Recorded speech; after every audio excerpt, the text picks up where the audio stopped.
Welcome to Marple Whispers. I'm Sean, and here every whisper hides a mystery. These Miss Marple stories are my own creations, written just for you. So lean in and let the clues begin. In the sun-drenched paradise of Saint-Honoré, where turquoise waves kiss golden shores, a sinister secret festers beneath the charm of the Golden Palm Hotel. Miss Jane Marple, the unassuming spinster from St. Mary Mead, arrives for a tranquil holiday, only to uncover a chilling tale of murder. When a retired major's story of a wife killer sparks suspicion, his sudden death, disguised as a heart attack, sets off a chain of deadly events. A missing photograph, a poisoned guest, and a terrified hotel owner's wife point to a charming killer hiding in plain sight. As shadows deepen and danger closes in, can Miss Marple unravel the web of deceit before another life is lost? Dive into a Caribbean enigma, where every smile hides a secret and every clue leads to justice. Chapter 1. Arrival in Paradise. The island of Saint-Honoré lay like an emerald gem in the vast expanse of the Caribbean Sea, its golden sands fringed with swaying palms that whispered secrets to the gentle trade winds. The sun hung high in a cloudless sky, casting a brilliant light that made the waters sparkle with an almost unnatural intensity. It was into this idyllic scene that the small steamer docked at the quaint harbor, disgorging its passengers onto the wooden pier, where porters in crisp white uniforms awaited with eager smiles. Among the arrivals was Miss Jane Marple, a frail, elderly lady from the quiet English village of St. Mary Mead. She moved with a deliberate care, her fluffy white hair tucked neatly under a sensible hat, and in her hand she carried a large knitting bag that seemed an incongruous companion in this tropical paradise. It had been her nephew, Raymond West, the successful novelist, who had insisted upon this journey. "Aunt Jane," he had declared over tea in her cozy cottage, "the doctor is quite firm about it. You need sunshine and rest after that nasty bout of pneumonia. The Caribbean will do you a world of good. No drafts, no fog, just warmth and sea air." Miss Marple had demurred at first, protesting the expense and the upheaval. But Raymond's wife, Joan, had joined in the persuasion, painting vivid pictures of exotic flowers and balmy evenings until the old lady had relented. Now, as she stepped onto the pier, feeling the heat envelop her like a warm blanket, she had to admit there might be something to their arguments. A short drive in an open Jeep brought her to the Golden Palm Hotel, a sprawling establishment of low bungalows connected by winding paths lined with hibiscus and bougainvillea. The main building, with its wide veranda and thatched roof, overlooked a crescent-shaped beach where the waves lapped lazily at the shore. The air was filled with the scent of salt and frangipani, and the distant call of seabirds added to the sense of serene isolation. Yet, as Miss Marple alighted and allowed a young bellboy to take her modest suitcase, she couldn't help but notice the subtle undercurrents beneath the surface. Calm, the way the staff moved with a practiced efficiency that bordered on haste, as if eager to maintain an illusion of perfection. The hotel was alive with a diverse assembly of guests, a microcosm of the world drawn to this sunny retreat. There were bronzed Americans in loud shirts, their voices booming with transatlantic confidence, a cluster of British retirees, including a colonel or two, reminiscing about days in the Raj over gin and tonics, and a few locals mingling at the edges, their dark eyes watchful.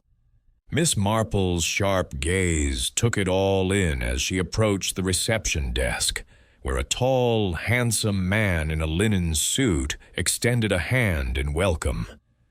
"Miss Marple? I'm Tim Kendall, the proprietor. Delighted to have you with us." His voice was smooth, with just a hint of an accent that might have been cultivated rather than innate, and his smile revealed perfect white teeth. He was in his early 40s, she judged, with the easy grace of someone accustomed to charming strangers. "We've prepared bungalow number 5 for you. Lovely view of the sea. If there's anything you need, just say the word." Beside him stood his wife, Molly Kendall, a striking woman perhaps a decade younger, with sun-kissed blonde hair and a figure that turned heads. She wore a flowing sundress patterned with vibrant flowers, and her movements were quick and bird-like as she arranged vases of orchids on the counter. "Welcome to the Golden Palm," Molly said, her tone bright and hospitable. "I do hope you'll enjoy your stay. The weather's been simply divine." But as she spoke, Miss Marple detected a faint shadow in those lively blue eyes, a momentary tightening at the corners, as if some unspoken worry lurked just out of sight. It was the sort of detail that others might overlook, but to Miss Marple, who had spent a lifetime observing the foibles of human nature in her village, it was as clear as a misplaced stitch in a knitted scarf. The bungalow assigned to her was charmingly appointed, with wicker furniture, ceiling fans that stirred the air lazily, and gauzy curtains fluttering at the windows. A small terrace opened directly onto the beach, where lounge chairs invited repose under striped umbrellas. As the bellboy departed with a generous tip from her purse, Miss Marple unpacked her few belongings. A couple of cotton dresses, her knitting needles and wool, and a well-thumbed guidebook to the West Indies that Raymond had pressed upon her. She stepped out onto the terrace, inhaling deeply the salty breeze, and gazed at the horizon where sea met sky in an unbroken line. "Such a beautiful place," she murmured to herself, her voice soft and reflective. "All this splendor, the colors so vivid, the warmth so soothing. And yet people are people, no matter where you go. The same hopes, the same fears, the same little deceptions." She smiled faintly, thinking of the villagers back home, the gossipy Mrs. Price Ridley, the vicar's secretive wife, and wondered what stories lay hidden among the guests here at the Golden Palm. With a slight shake of her head, she returned inside to brew a cup of tea from the provided kettle, settling into an armchair to begin a new knitting project. The holiday had begun, and Miss Marple, ever the quiet observer, was content to let the island reveal its secrets in due time. Chapter 2. Tales by the Pool. The sun beat down on the Golden Palm Hotel with a fierce benevolence, bathing the poolside in a golden glow that turned the turquoise water into a shimmering mirror. The air was thick with the scent of coconut oil and the distant tang of salt, mingling with the laughter and chatter of guests who lounged under wide-brimmed hats or sipped cocktails beneath striped umbrellas. Miss Jane Marple, settled in a wicker chair in the shade of a towering palm, her knitting needles clicking rhythmically, observed the scene with the quiet attentiveness of a bird watcher, spotting a rare species. Her frail frame was draped in a light cotton dress, and her eyes, sharp behind their spectacles, darted from one guest to another, cataloging their gestures, their glances, their unguarded moments. The pool area was the heart of the hotel's social life, a stage where the players of this tropical drama performed their parts. To her left, a group of Americans, Mr. and Mrs. Dyson, whom everyone called Greg and Lucky, held court with booming voices and easy familiarity. Greg, a broad-shouldered man with a perpetual grin, was recounting a fishing tale from Florida, his hands gesturing expansively as Lucky, a vivacious blonde in a daring swimsuit, laughed and tossed her hair. Across from them, Canon Prescott, a gaunt clergyman with a perpetually furrowed brow, sat with his sister Joan, a woman whose severe hairstyle and pursed lips suggested a life spent in disapproval. Nearby, Edward and Evelyn Hillingdon, a reserved British couple, pored over a guidebook on local flora, their heads bent close together in quiet consultation. Miss Marple noted the faint tension in Evelyn's posture, the way her fingers tightened on the page when Edward spoke. But it was Major Palgrave who commanded the most attention that afternoon. A portly figure in a faded linen jacket, his walrus mustache quivering with enthusiasm, he had stationed himself at the center of a small circle of listeners, his voice carrying over the splash of the pool. The Major was a fixture at the Golden Palm, a relic of colonial days whose stories of India, Africa, and obscure Pacific outposts were as much a part of the hotel's ambiance as the calypso music drifting from the bar. Miss Marple, who had met his type before, old Mr. Tompkins from St. Mary Mead, with his endless tales of the Boer War, listened with polite interest, her needles never faltering. "Now, you'll not believe this," the Major was saying, his face flushed from the heat and a generous rum punch. "But I once met a fellow in Nairobi who'd killed his wife, stone dead. Poison, mind you, and not a soul suspected a thing." He leaned forward, his eyes gleaming with the relish of a born storyteller. "Married her for the money, of course. Rich widow, no children, perfect setup. Digitalis, that was his trick, slipped it into her tea, and the doctor called it heart failure. Clever devil he was." Miss Marple's needles paused for the briefest moment. Digitalis. She recalled a case in her village, years ago, where a young wife had died suddenly, and the chemist had whispered about an overdose of heart medication. The Major's story, though told with theatrical flair, had the ring of truth, or at least conviction. She glanced around the circle to gauge the reactions. Greg Dyson chuckled, clearly taking it as entertainment, while Lucky feigned a shiver of horror. Canon Prescott frowned, murmuring something about the depravity of man, and Joan Prescott nodded vigorously. The Hillingdons remained engrossed in their book, though Miss Marple thought she saw Edward's shoulders stiffen. "And here's the best part," the Major continued, lowering his voice conspiratorially. "I've got a snapshot of the blighter. Took it myself when I was out there. Shows him clear as day, beard and all, standing by a jeep. Never know who you're meeting on holiday, eh?" He reached into his breast pocket and pulled out a battered leather wallet, fumbling through its contents. The group leaned in, curiosity piqued, but just as he extracted a creased photograph, his eyes flicked past Miss Marple to someone approaching from the bar. His expression changed, a quick tightening of the jaw, a flicker of unease. "Oh, well, never mind that now," he said abruptly, stuffing the photo back into his wallet and snapping it shut. "Another time, perhaps. Time for a refill, I think." He rose with surprising agility for a man of his bulk and strode toward the bar, leaving his audience hanging. Miss Marple's eyes followed him, then shifted to see who had prompted such a hasty retreat.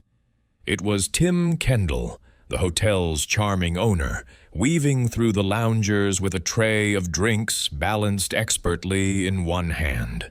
His smile was as bright as the sun overhead, and he called out greetings to guests as he passed. "Another round, Canon?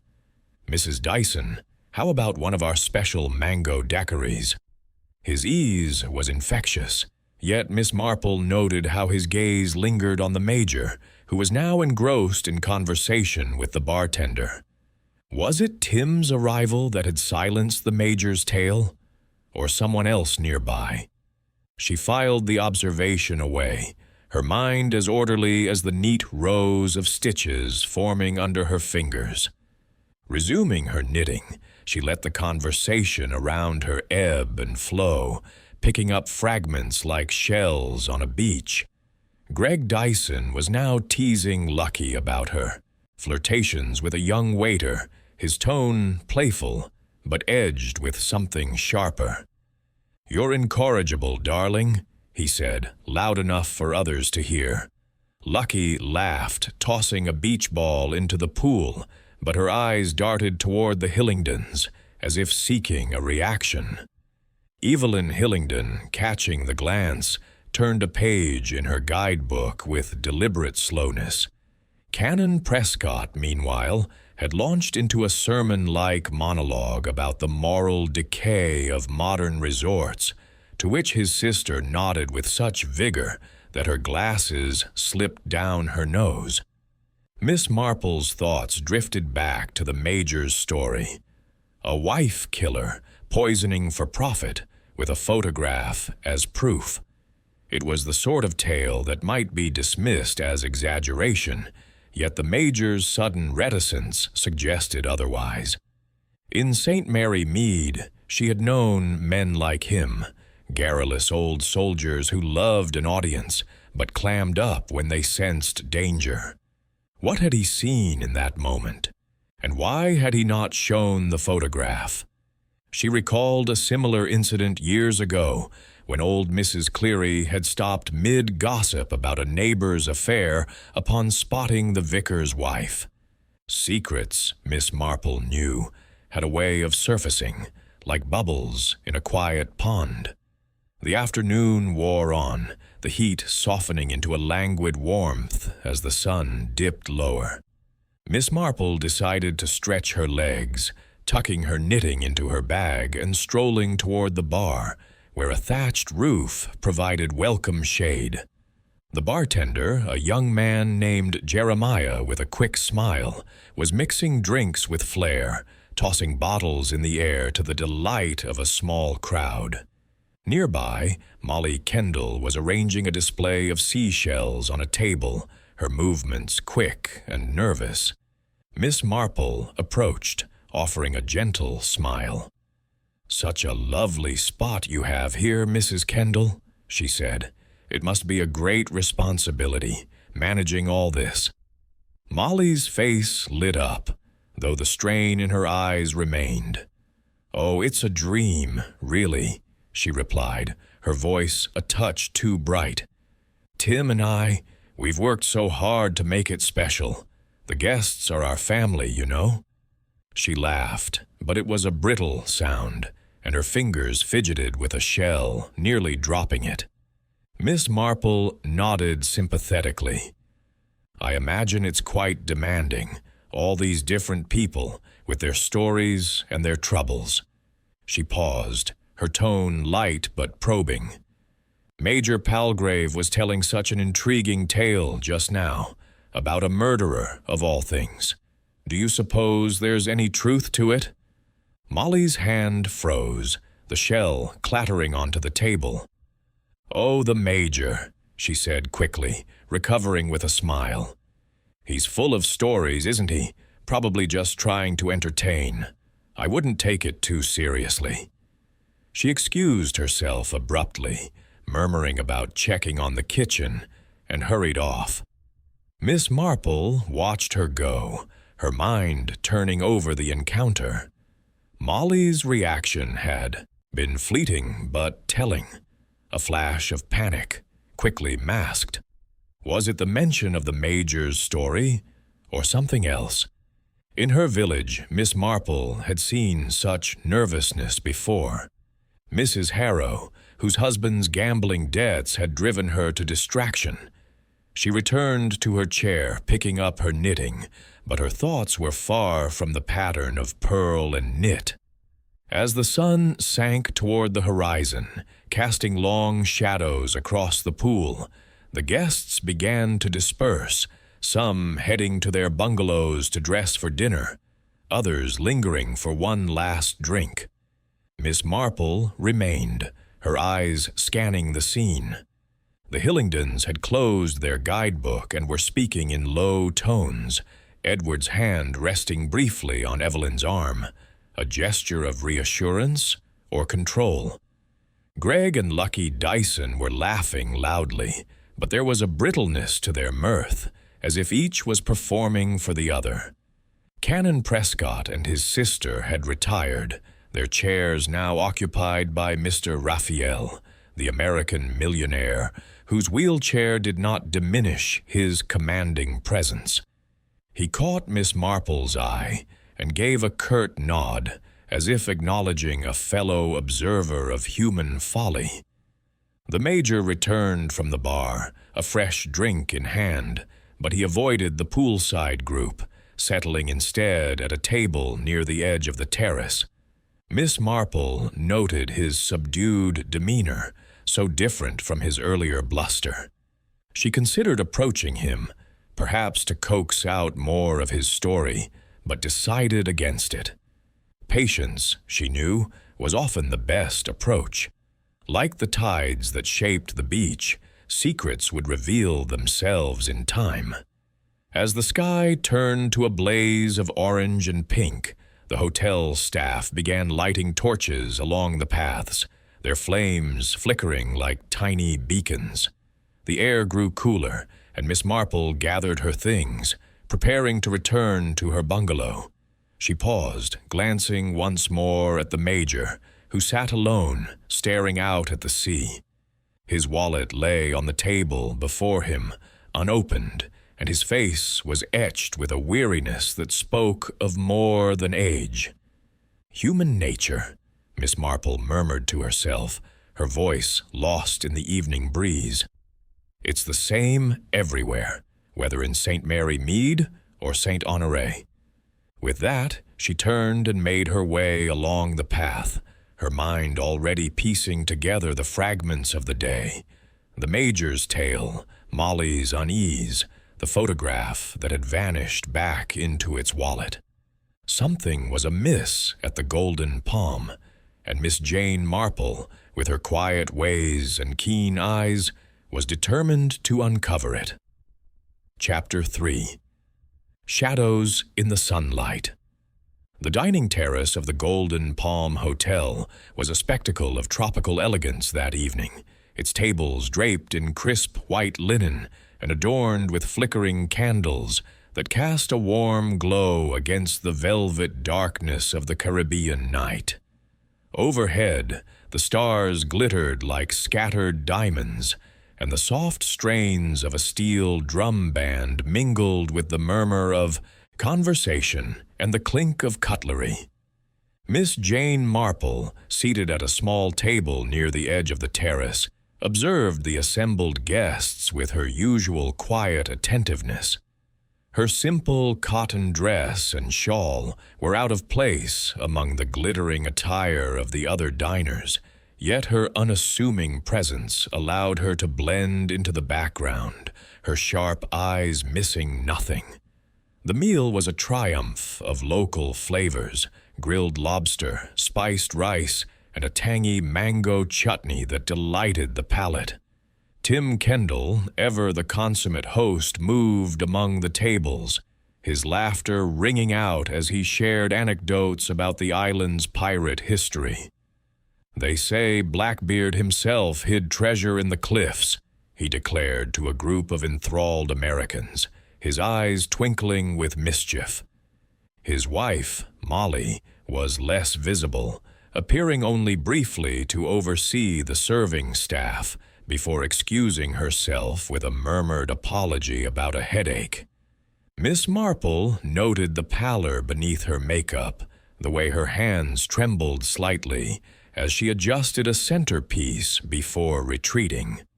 It was a small detail, But to Miss Marple, who had seen similar signs of distress in the vicar's wife back in St. Mary Mead when her son's troubles came to light, it spoke volumes. The guests were in high spirits, their earlier unease about Major Palgrave's interrupted tale seemingly forgotten. Greg and Lucky Dyson, resplendent in matching tropical prints, were regaling the Hillingdons with a story about a yachting mishap, their laughter a touch too loud. Edward Hillingdon listened politely, his face a mask of civility, while Evelyn's smile was strained, her eyes drifting toward the sea. Canon Prescott and his sister Joan, seated nearby, ate in near silence, their disapproval of the revelry evident in their stiff postures. Mr. Raphael, the American millionaire, dined alone at a corner table, his wheelchair positioned to command a view of the entire terrace. His keen gaze met Miss Marple's for a moment, and she sensed a kindred spirit, one who saw beyond the surface of this glittering scene. As the dessert course, coconut sorbet served in hollowed pineapples, was cleared away, Miss Marple's thoughts returned to the Major's story from the afternoon. A wife killer, a photograph, a sudden silence. It was the kind of puzzle that intrigued her, reminiscent of a case in her village where a seemingly innocuous remark had unraveled a web of deceit. She was contemplating whether to seek out the Major after dinner when a piercing scream shattered the evening's tranquility. The sound came from the direction of the bungalows, and the terrace fell silent as guests turned toward the source. Tim Kendall was the first to react, his charm replaced by swift authority as he called for the staff to follow him. Miss Marple, her heart quickening, rose and joined the small crowd that trailed after him, her knitting bag tucked under her arm. They moved along the torch-lit path, the air now heavy with tension, until they reached bungalow number 8, Major Palgrave's. The door stood ajar, and inside, the scene was stark. The Major lay slumped in an armchair, his head lolling to one side, a glass of rum spilled on the floor beside him.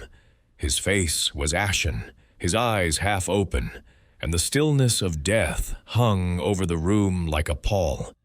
Victoria, the young maid Miss Marple had met earlier, stood frozen in the doorway, her hands pressed to her mouth, the source of the scream. "I come to turn down the bed," she stammered, "and I find him like this." Tim Kendall knelt beside the body, checking for a pulse with a practiced calm that struck Miss Marple as almost too composed. "He's gone," he said quietly, rising to his feet. "Someone fetch Dr. Graham." The hotel's resident physician, a wiry man with a perpetually harried expression, arrived minutes later, his medical bag in hand. After a brief examination, he straightened up, wiping his brow. "Heart attack, I'd say. The Major had high blood pressure, told me so himself. Not uncommon in a man his age, especially with the heat and a few drinks." His tone was brisk, as if eager to close the matter, but Miss Marple's eyes narrowed as she stepped closer, peering past the onlookers. The room was tidy, almost too tidy, with the Major's belongings neatly arranged on the dresser, a comb, a pocket watch, a few coins. His wallet, however, lay open on the side table, its contents fanned out as if someone had rifled through it. Miss Marple's gaze lingered on the empty slot where a photograph might have been. She recalled the Major's fumbling at the poolside, his haste to tuck away the snapshot. Was it still in the wallet, or had it vanished? The crowd murmured, a mix of shock and morbid curiosity. Greg Dyson muttered about the dangers of overindulgence, while Lucky clung to his arm, her face pale. The Hillingdons stood at the edge of the group, Edward's arm around Evelyn, who looked as if she might faint. Canon Prescott intoned a prayer for the departed, his voice carrying a note of self-righteous satisfaction, while Joan nodded solemnly. Mr. Raphael, maneuvering his wheelchair closer, caught Miss Marple's eye again, his expression one of grim suspicion. Tim Kendall took charge, directing the staff to cordon off the bungalow and urging the guests to return to the terrace. "No need to spoil everyone's evening," he said with a strained smile. "We'll handle everything discreetly." But as the crowd dispersed, Miss Marple lingered, her mind racing. "A heart attack, Doctor," Graham had said, but she had seen sudden deaths before, too many to accept such a verdict without question. In St. Mary Mead, old Mr. Enderby had died in a similar manner, and only later had the chemist's records revealed an overdose of his heart medication.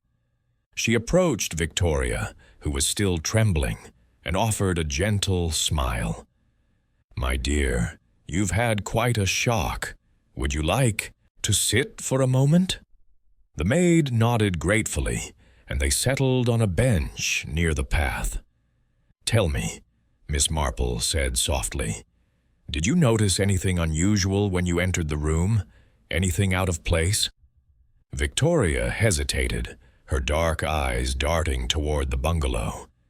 "It was all so quick, ma'am, but the Major's wallet, it was open like he'd been looking at something. And there was a smell, bitter, like medicine, not just the rum." Miss Marple nodded, storing the detail away. A bitter smell could mean many things, but in the context of the Major's story, it raised unsettling possibilities. "You've been very helpful, Victoria," she said, patting the girl's hand. "Try not to worry." As the maid hurried off, Miss Marple returned to the terrace, where the mood had shifted to one of subdued unease. The steel drums had fallen silent, and guests spoke in hushed tones, casting glances toward the bungalows. Tim Kendall was back at his post, reassuring a group of Americans that the incident was a tragic but natural event. Molly, however, was nowhere to be seen, and Miss Marple wondered if her absence was due to her headache, or something more.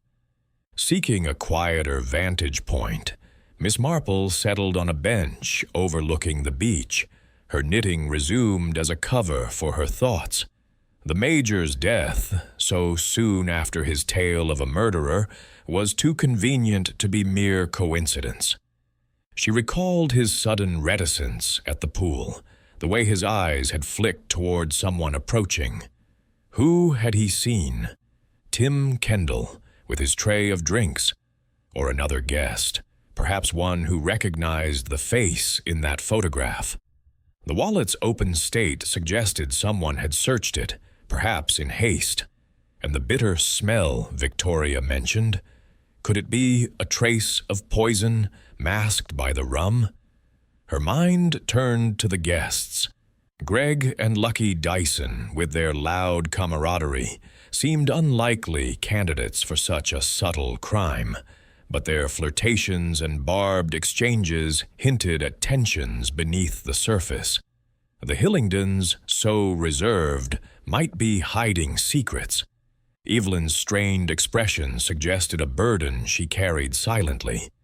Canon Prescott and his sister, with their moralizing air, could be masking hypocrisy, as Miss Marple had seen in certain churchgoers back home, and Mr. Raphael, sharp and observant, might know more than he let on.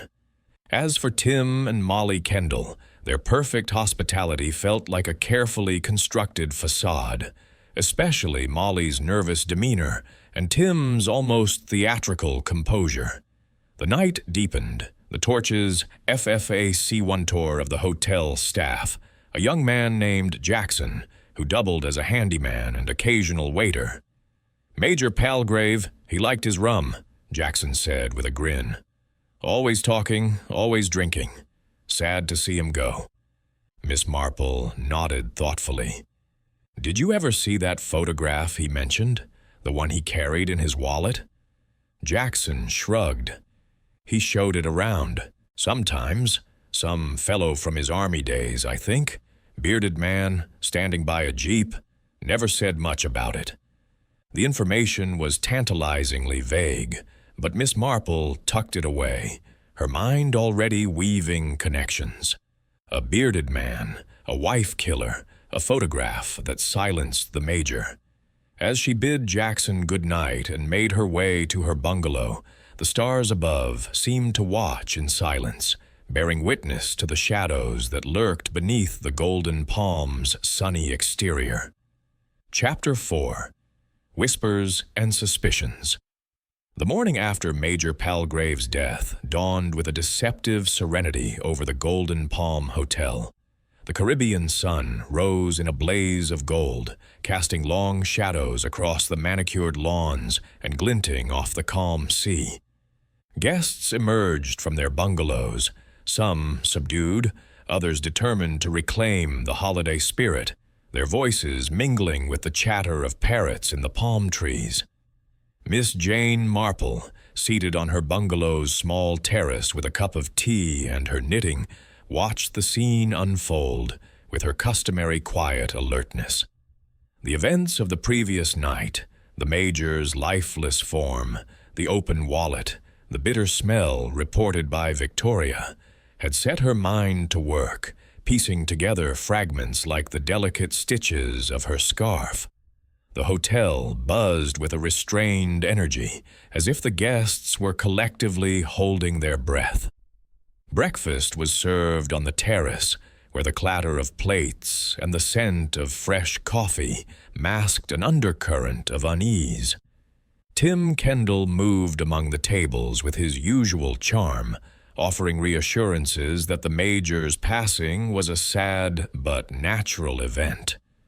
"A heart attack, poor man," he said to a group of concerned Americans, his tone soothing. "Dr. Graham assures us it was quick and painless." Yet Miss Marple, observing from her corner, noted the slight tightening of his jaw when a guest pressed for details, a fleeting crack in his polished facade. Molly Kendall was absent from the breakfast service, and Miss Marple overheard a waiter mention that she was under the weather again. The old lady's thoughts drifted to Molly's nervous demeanor the previous day, her hurried dismissal of the major's story about a murderer. In St. Mary Mead, such behavior might have been attributed to overwork or domestic strife, but here, in the shadow of a suspicious death, it took on a darker hue.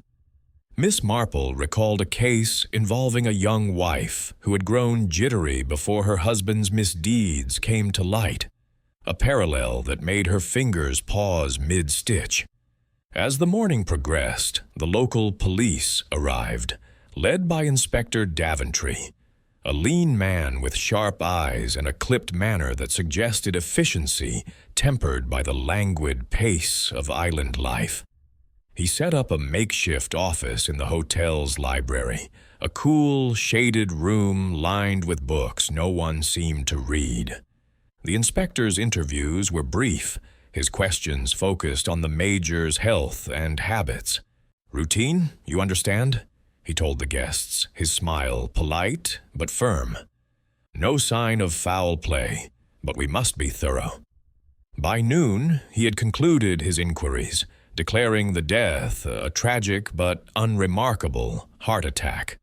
The body was removed to the local morgue, and the bungalow was sealed pending cleaning. Miss Marple, however, was not satisfied. The inspector's haste reminded her of a village constable who had once overlooked a crucial clue in a poisoning case, assuming natural causes. She decided to seek out Mr. Raphael, the wheelchair-bound American, whose shrewdness she had noted the previous evening. She found him on the veranda, his attendant Jackson hovering nearby with a tray of iced tea. Raphael's weathered face broke into a wry smile as she approached. "Miss Marple, isn't it? You've got that look, like you don't buy the heart attack story either." She settled into a chair beside him, her knitting bag at her feet. "Mr. Raphael, you strike me as a man who notices things," she said, her voice mild but direct. "Major Palgrave's death, coming so soon after his tale of a murderer. It seems rather convenient, don't you think?" Raphael's eyes gleamed with approval. "Exactly my thought. That old windbag was onto something, and someone didn't like it. He was about to show that photo, then clammed up. Next thing, he's dead. Doesn't add up." He leaned closer, lowering his voice. "I've seen my share of cover-ups in business. This smells like one." Encouraged by his candor, Miss Marple shared what she had observed. The Major's sudden reticence at the pool, the open wallet, Victoria's mention of a bitter smell. Raphael listened intently, his fingers drumming on the arm of his wheelchair. "Digitalis, you say?" he mused, recalling her mention of the Major's story. "That's heart medicine, isn't it? Easy to overdose if you're not careful, or if someone helps you along." Their conversation was interrupted by the arrival of Canon Prescott and his sister Joan, who joined them with expressions of solemn concern. "A dreadful business," the canon intoned, his gaunt face set in lines of disapproval. "I warned the Major about his drinking, but he wouldn't listen. The wages of excess, I'm afraid." Joan nodded vigorously, her glasses glinting. He was always boasting about his adventures. Such stories. One wonders if they were true at all. Miss Marple smiled gently. "Oh, I believe there was truth in at least one of them," she said, her tone light but probing. "He spoke of a murderer, a man who poisoned his wives for money. Quite a chilling tale, and he claimed to have a photograph of the culprit." The Prescotts exchanged a glance, and Joan's lips pursed. "Nonsense, surely," she said. "The Major loved to exaggerate. Why, he once told me he'd faced a tiger in India with nothing but a stick." Raphael snorted. "Maybe so, but he didn't strike me as a fool. If he had a photo, it meant something to someone." He turned to Miss Marple. "You think it's gone, don't you? That wallet looked too tidy for my liking." Before she could reply, Edward and Evelyn Hillingdon approached, their faces drawn. Evelyn's hands twisted together, a gesture Miss Marple recognized from anxious women in her village. "We heard about the Major," Edward said, his voice steady but strained. "Terrible shock. He seemed so hearty yesterday." "Indeed," Miss Marple said, her eyes on Evelyn. "Did you happen to hear his story by the pool? About the murderer and the photograph?" Evelyn's gaze flickered, and she hesitated before answering. I wasn't really listening. We were looking at our guidebook. Edward's keen on botany, you know." Her laugh was brittle, and Edward's hand touched her elbow, a subtle signal to say no more. Miss Marple nodded, her expression serene, but her mind alert. The Hillingdons' discomfort, like Molly's nervousness, suggested knowledge they preferred to keep hidden. She decided to test the waters further, turning to the group at large. "It's curious, isn't it, how a story can stir things up? In my village, a single rumor once set everyone talking and led to the truth about a very unpleasant affair."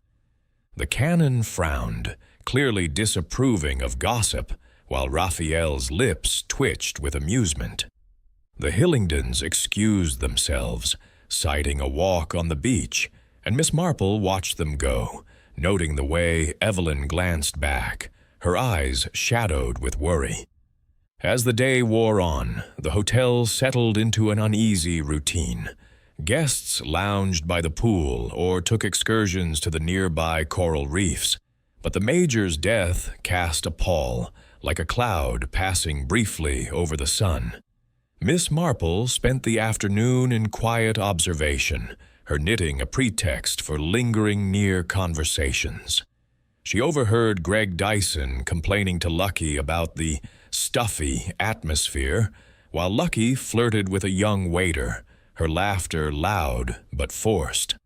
The Prescotts held court at a shaded table, the canon lecturing on the virtues of temperance, while Joan scribbled in a notebook, perhaps composing one of her endless letters home. Seeking more information, Miss Marple sought out Victoria again, finding her folding linens in the laundry room. The maid was less shaken now, her natural cheerfulness returning. "Miss Marple, you're kind to check on me," she said, her smile genuine. "I'm all right, just rattled. Never seen a dead man before." "You were very brave," Miss Marple said warmly. "I wonder, Victoria, did you ever hear the Major talk about that photograph he mentioned? The one with the bearded man?" Victoria's brow furrowed. "He showed it to me once, maybe a week ago. Said it was from his travels. A man with a beard, standing by a jeep, like he said. I thought it looked a bit like Mr. Kendall, but older maybe. I didn't think much of it. Major Palgrave, he was always showing off his pictures." Miss Marple's heart quickened, but she kept her tone casual. "Like Mr. Kendall, you say?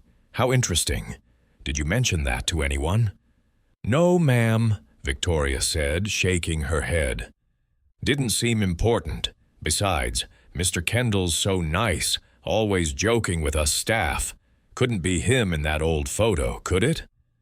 "Of course not," Miss Marple said, patting her arm. "Just an old lady's curiosity." But as she left the laundry room, her mind was racing. A bearded man, resembling Tim Kendall.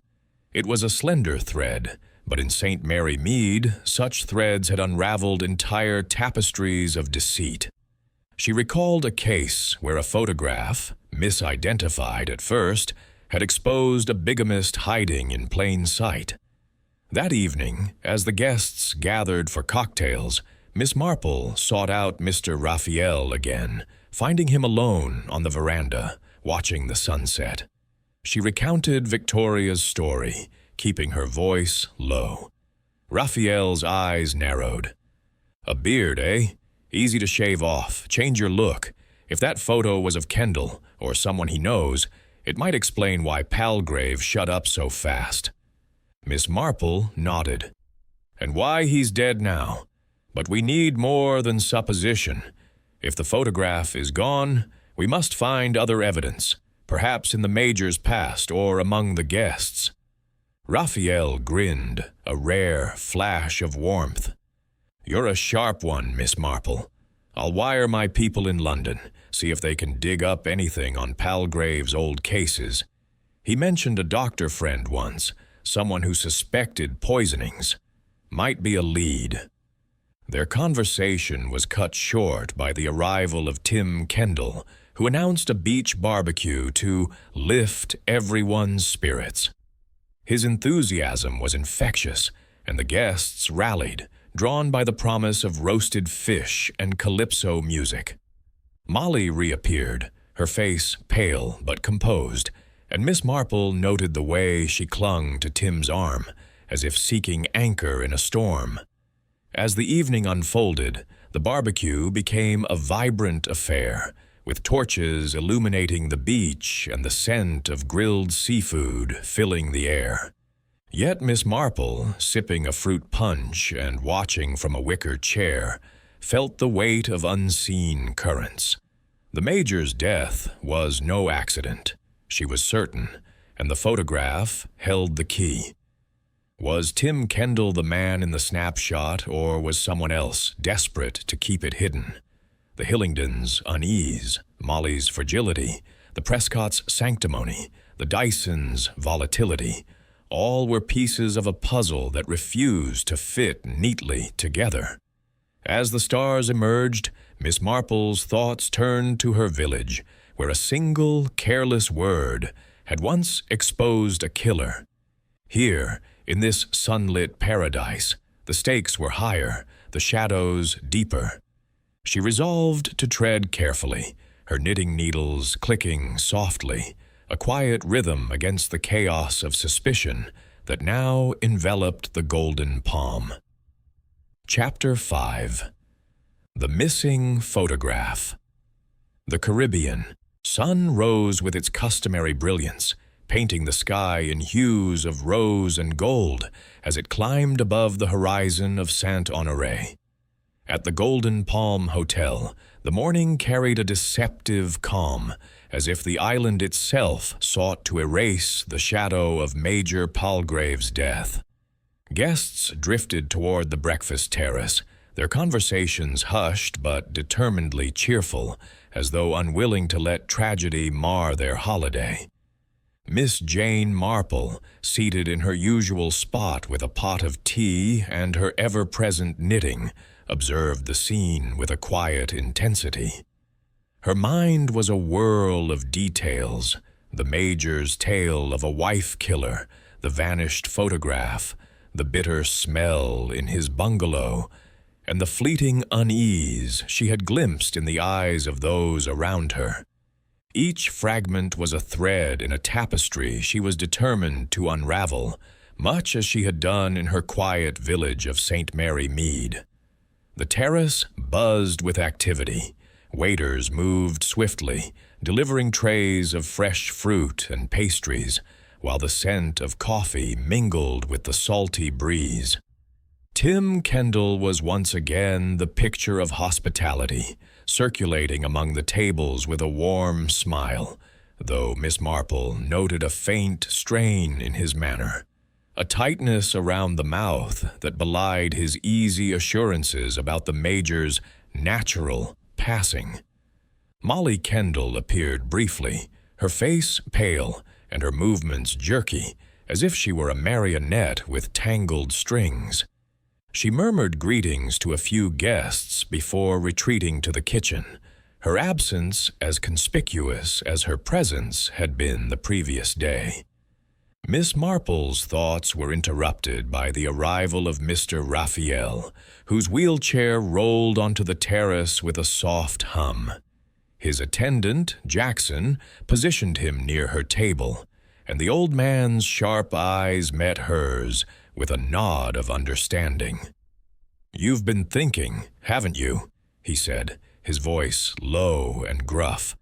"That brain of yours doesn't rest, Miss Marple." She smiled, her needles clicking softly. "I find, Mr. Raphael, that a little reflection often clarifies things. The Major's story about a murderer, it lingers in my mind, as does that photograph he never showed us." Raphael grunted, his fingers tapping the arm of his chair. "I wired my people last night. They're digging into Palgrave's past, looking for anything on that doctor friend he mentioned, the one who suspected poisonings. If there's a trail, they'll find it." He paused, glancing around the terrace. "But I'm betting the answer's closer to home. Someone here didn't want that photo seen." Miss Marple nodded, her thoughts aligning with his.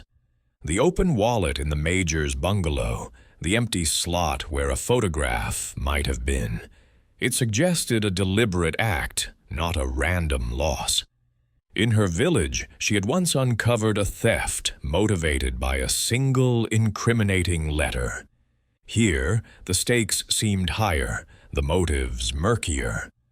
She resolved to gather more information, starting with those who might have seen the photograph before it vanished. Her opportunity came after breakfast, when she spotted Victoria, the maid, tidying a nearby table. Miss Marple approached with her characteristic gentleness, her knitting bag slung over her arm. "Good morning, Victoria," she said warmly. "I hope you're feeling better after yesterday's shock." Victoria's face brightened, though her eyes were wary. "I'm all right, ma'am. Thank you. Just trying to keep busy." "Of course," Miss Marple said, settling into a chair as if for a casual chat. "I keep thinking about poor Major Palgrave. You mentioned that photograph he showed you, the one with the bearded man. Can you recall anything else about it? Any details that struck you?" Victoria hesitated, wiping her hands on her apron. "It was just a picture, ma'am. Old, a bit creased. The man was standing by a jeep, like I said, with a beard and a hat. Major Palgrave said it was from his time in Africa, but he didn't say much else. I thought it looked like Mr. Kendall, but... Well, it couldn't be, could it? Mr. Kendall's so kind, always helping us out." Miss Marple's expression remained serene, but her mind seized on the detail. A resemblance to Tim Kendall, however vague, was a thread worth pursuing. "You're quite sure it reminded you of him? Perhaps in the eyes, or the way he stood?" Victoria frowned, thinking. "Maybe the jawline, ma'am, but the beard made it hard to tell. I only saw it for a moment." She glanced toward the kitchen, where Tim's voice could be heard giving instructions. "I didn't tell anyone else, I promise. It didn't seem important." "You've been very helpful," Miss Marple said, patting her hand. "Don't trouble yourself further. It's just an old lady's curiosity." But as Victoria returned to her work, Miss Marple's thoughts raced. A bearded man, possibly Tim Kendall in an earlier guise. Could he have changed his appearance to escape a past? She recalled a case in St. Mary Mead, where a man had shaved his mustache to evade recognition, only to be betrayed by a distinctive scar. Appearances could be altered, but habits and motives often lingered. The morning passed in a haze of heat and activity. Guests dispersed to the beach or the pool, their laughter a determined counterpoint to the previous night's tragedy. Miss Marple, however, sought out the quieter corners of the hotel, hoping to glean more from casual encounters.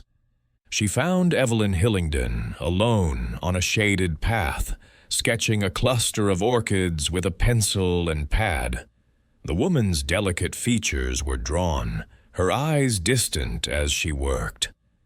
"Good morning, Mrs. Hillingdon," Miss Marple said, pausing as if admiring the flowers. "You have a talent for capturing beauty. It must be a comfort, with all this sadness about." Evelyn looked up, startled, then offered a faint smile. "It helps to keep busy," she said, her voice soft. "Poor Major Palgrave. I still can't believe it." Miss Marple nodded sympathetically. "Such a shock. He was so full of stories, wasn't he? That one about the murderer with the photograph. It stayed with me. Did you happen to see it?" Evelyn's pencil paused and her hand trembled slightly. "No, I didn't. Edward and I were looking at our guidebook. The Major's tales were rather fanciful, don't you think?" Her tone was light, but her eyes avoided Miss Marple's, and she quickly resumed sketching. Miss Marple did not press further, sensing the woman's unease. "Of course," she said, her voice gentle. "Just an old man's ramblings, perhaps." But as she walked away, she noted Evelyn's reaction, a flicker of fear, quickly masked. It reminded her of a young woman in her village who had known more about a theft than she dared admit. Evelyn Hillingdon was hiding something, and Miss Marple suspected it was connected to the Major's story. Her next encounter was less planned. As she returned to the terrace, she overheard a heated exchange near the bar, where Greg Dyson was confronting Edward Hillingdon. "You think you're above it all, don't you?" Greg said, his voice low but sharp. "Keeping your nose in those books while the rest of us deal with real life." Edward's reply was measured, but his jaw was tight. "I don't know what you're implying, Dyson, but I suggest you keep your voice down." Lucky Dyson appeared, her laughter cutting through the tension. "Oh, Greg, let it go. Edward's just being his usual stuffy self." But her eyes darted between the two men, and Miss Marple sensed an undercurrent of rivalry, perhaps jealousy, that went beyond mere words. The afternoon brought a new development, one that sent ripples through the hotel. Lucky Dyson was found unconscious by the pool, sprawled on a lounge chair with a bottle of pills scattered beside her. A small crowd gathered as Dr. Graham was summoned, his face grim as he examined her. "Sedatives," he announced, holding up the bottle. "She's taken too many, but she's breathing. We'll get her to the clinic." The guests whispered among themselves, some suggesting a suicide attempt, others murmuring about an accident. Miss Marple, standing at the edge of the crowd, noted the label on the pill bottle. It bore Molly Kendall's name. The discovery sent a chill through her. Had Lucky taken Molly's pills by mistake, or had someone placed them there deliberately? She recalled a case in her village where a bottle of medicine had been tampered with, leading to a near-fatal overdose. Tim Kendall took charge, his calm efficiency restoring order. "Everyone, please, give us space," he called, directing the staff to clear the area. "Mrs. Dyson will be fine, just a bit of a mix-up." But Miss Marple caught the glance he exchanged with Dr. Graham, a look of shared concern, or perhaps something more guarded. As Lucky was carried to the clinic, Miss Marple sought out Mr. Raphael, who had watched the scene from his wheelchair. "Another accident?" he said dryly, his eyes meeting hers. "This place is getting careless." "Or very deliberate," Miss Marple replied softly. "Those pills belong to Mrs. Kendall. It's curious, isn't it, how trouble seems to follow certain people?" Raphael's lips twitched. "You're thinking what I'm thinking. Someone's tying up loose ends. First Palgrave, now this. If that photo's gone, we need to find out who saw it last and why it mattered." Miss Marple nodded, her mind turning to the guests. Greg Dyson's anger at Edward suggested personal tensions, perhaps a motive unrelated to the Major's death. Evelyn's unease hinted at knowledge she dared not share, and Molly's pills, now linked to Lucky's collapse, raised questions about her role. Victim or conspirator? Tim Kendall's composure, too, was beginning to feel like a performance, one that masked a deeper intent. That evening, as the hotel settled into a subdued routine, Miss Marple sat on her terrace, her knitting needles moving mechanically as she pondered. The photograph was the key, she was certain, but without it, she needed corroboration. She resolved to speak to Jackson, the handyman, who had mentioned seeing the Major's pictures. Perhaps he could recall more details or confirm Victoria's impression of Tim's resemblance. As the stars emerged, the hotel's torches cast flickering shadows, and Miss Marple felt a familiar thrill, the sense of a puzzle coming into focus. In St. Mary Mead, she had unraveled mysteries by listening to the smallest whispers.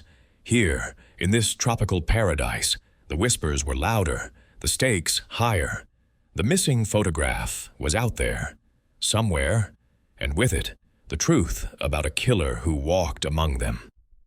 Chapter 6. Hidden Alliances. The sun hung low over Saint-Honoré, casting a warm amber glow across the Golden Palm Hotel's sprawling grounds, where the palms swayed gently and the sea whispered secrets against the shore. The air was thick with the scent of jasmine and the faint tang of salt, a deceptive tranquility that belied the undercurrents of tension rippling through the hotel. Miss Jane Marple sat on her bungalow's terrace, her knitting needles moving with a steady rhythm as she sipped a glass of lime juice, her eyes scanning the paths where guests strolled in the fading light. The events of the past days, Major Palgrave's sudden death, the missing photograph, Lucky Dyson's collapse, had woven a complex web in her mind, each thread demanding careful scrutiny. Her years in St. Mary Mead had taught her that beneath the surface of any community, even one as transient as this tropical retreat, lay alliances and animosities that could unravel a mystery if one only knew where to look. The hotel was quieter today, the guests subdued by the recent shocks.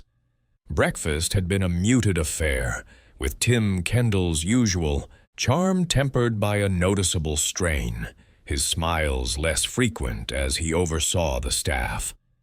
Molly Kendall had reappeared, her face drawn but composed, though Miss Marple noted the way her hands fluttered nervously when she thought no one was watching. The other guests moved through their routines with forced normalcy, Greg Dyson lounging by the pool with a newspaper, Lucky now recovered but pale, the Hillingdons retreating to their bird-watching excursions, and the Prescotts holding forth on the veranda about the virtues of sobriety. Mr. Raphael, ever watchful, had taken to observing the scene from a shaded corner, his sharp eyes missing little. Miss Marple's thoughts were fixed on the photograph Major Palgrave had nearly revealed, the one Victoria had described as resembling Tim Kendall. The maid's words, combined with the Major's tale of a serial wife-killer, had planted a seed of suspicion that refused to be dismissed. In her village, she had once uncovered a scandal through a single overheard remark. Here, the clues were scattered like shells on the beach, waiting to be gathered. She resolved to delve deeper, starting with those who might hold pieces of the puzzle. Evelyn Hillingdon, whose unease hinted at hidden knowledge, and Jackson, the handyman, who had seen the Major's photographs. Her first opportunity came unexpectedly at midday, when she encountered Evelyn Hillingdon on a quiet path near the hotel's garden, where bougainvillea spilled over trellises in vibrant cascades. Evelyn was alone, her sketchbook tucked under her arm, her expression distant as she gazed at a cluster of orchids. Miss Marple approached with her usual gentle demeanor, her knitting bag a familiar prop. "Mrs. Hillingdon, how lovely to see you," she said, pausing as if to admire the flowers. "Your sketches are quite remarkable. They must offer such solace in these troubling times." Evelyn started slightly, then offered a wan smile. "Thank you, Miss Marple. I find drawing helps me escape, I suppose. All this business with the Major, and now poor Lucky, it's quite overwhelming." Miss Marple nodded sympathetically, settling onto a nearby bench as if for a rest. "Indeed, it's been a shock for us all. I keep thinking about Major Palgrave's stories. So vivid, weren't they? That one about the murderer with the photograph. It stayed with me. I wonder if you might have overheard anything more about it?" Evelyn's fingers tightened on her sketchbook, and her eyes darted away, focusing on a distant palm. "I didn't pay much attention, I'm afraid," she said, her voice strained. "Edward and I were busy with our guidebook. The Major's tales were often so exaggerated, you know." She hesitated, then added, "But I suppose they could upset someone if they felt exposed." Miss Marple's eyes sharpened behind her spectacles, though her tone remained mild. "Exposed? How curious you should say that. In my village, a single story once caused quite a stir. Someone recognized themselves in it, you see, and it led to all sorts of revelations. Evelyn's lips parted as if to speak, but she caught herself, her face paling. "I didn't mean anything specific," she said quickly. "Just that stories can stir up trouble. If you'll excuse me, I should find Edward." She hurried off, her steps uneven, leaving Miss Marple to ponder the fear in her eyes. It was a fear she recognized from St. Mary Mead, where a young woman had once flinched at the mention of a lover's name, betraying a secret she dared not voice. The encounter confirmed Miss Marple's suspicion that Evelyn knew more than she admitted.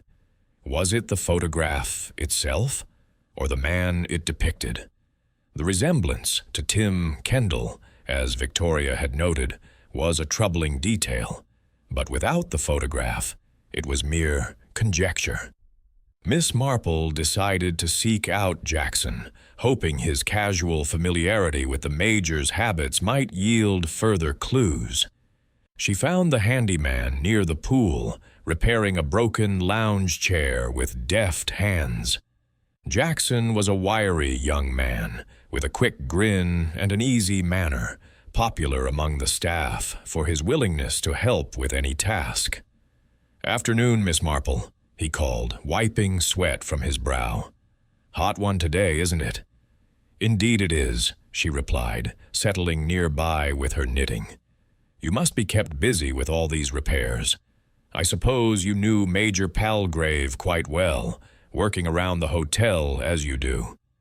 Jackson chuckled. "Oh, the Major was a character, always telling stories. Liked his rum, too. I'd see him on the terrace, showing off his old photos to anyone who'd listen." Miss Marple's needles clicked softly. "Photos, you say?"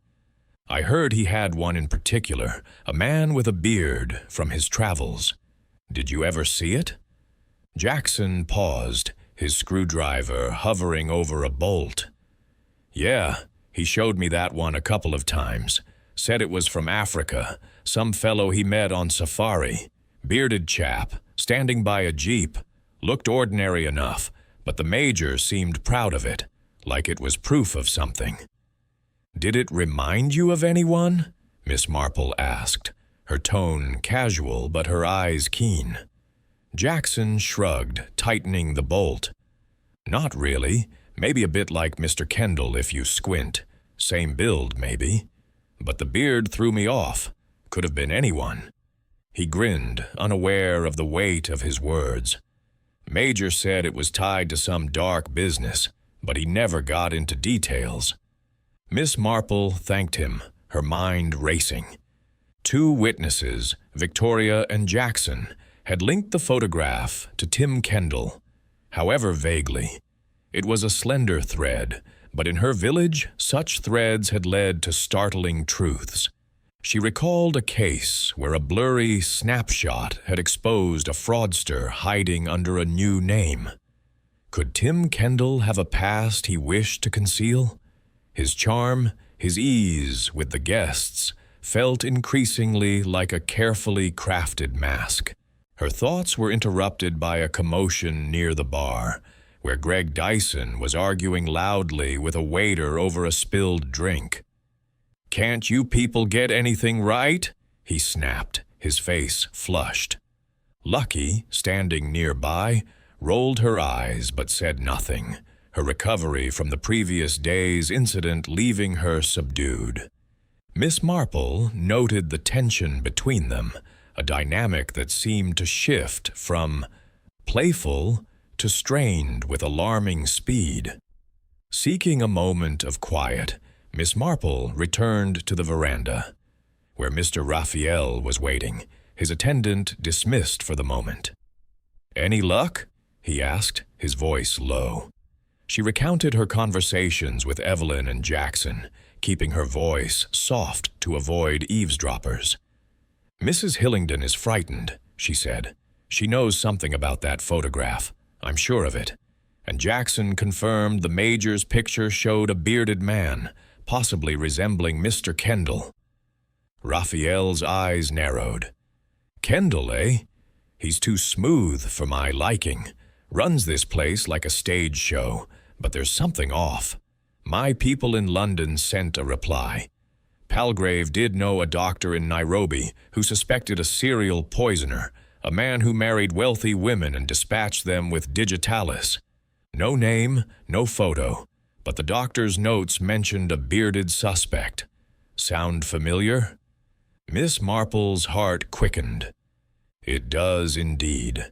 If that photograph showed the same man, and if it bore a likeness to Mr. Kendall. She trailed off, her mind fitting pieces together. But we need more. The photograph is gone, and without it we're guessing. Raphael nodded, his expression grim. I'll keep digging. Meanwhile, watch Kendall and his wife. She's a nervous wreck, and that business with her pills turning up in Lucky's hands isn't sitting right. The afternoon wore on, the heat softening into a languid warmth as the sun dipped toward the horizon. Miss Marple decided to observe the Kendalls more closely, hoping to catch a glimpse of their dynamic away from the guests. She wandered toward the hotel's office, a small building tucked behind the main structure, where she found Molly sorting through paperwork, her movements frantic. "Oh, Miss Marple," Molly said, startled, her hands fluttering to her throat. "I didn't see you there." "I didn't mean to intrude," Miss Marple said gently. "I was just admiring the organization you manage here. It must be quite a task, with so many guests." Molly's smile was strained. "It's a lot, yes. Tim handles the charm. I handle the details. But lately—" She hesitated, her eyes darting to the door. "It's been harder, with everything that's happened." Miss Marple nodded, her tone sympathetic. "Of course, the Major's death, and now Mrs. Dyson's incident. Those pills, yours, I understand? How distressing." Molly's face paled, and she dropped a pen, scrambling to pick it up. "I don't know how they got there," she said quickly. "I keep them in my room, sedatives for my nerves. Someone must have taken them. I'd never—" Her voice broke, and she turned away, busying herself with the papers. Miss Marple did not press, but the encounter left her uneasy. Molly's fear was palpable, but was it fear of discovery or fear of her husband? In St. Mary Mead, a young wife's nervousness had once betrayed a husband's infidelity. Here, the stakes might be far graver. That evening, Tim Kendall announced a special dinner to restore the hotel's spirit, complete with a local dance troupe and a feast of island delicacies. The guests rallied, drawn by the promise of distraction, but Miss Marple sensed the tension beneath the surface. At dinner, she watched the interactions closely.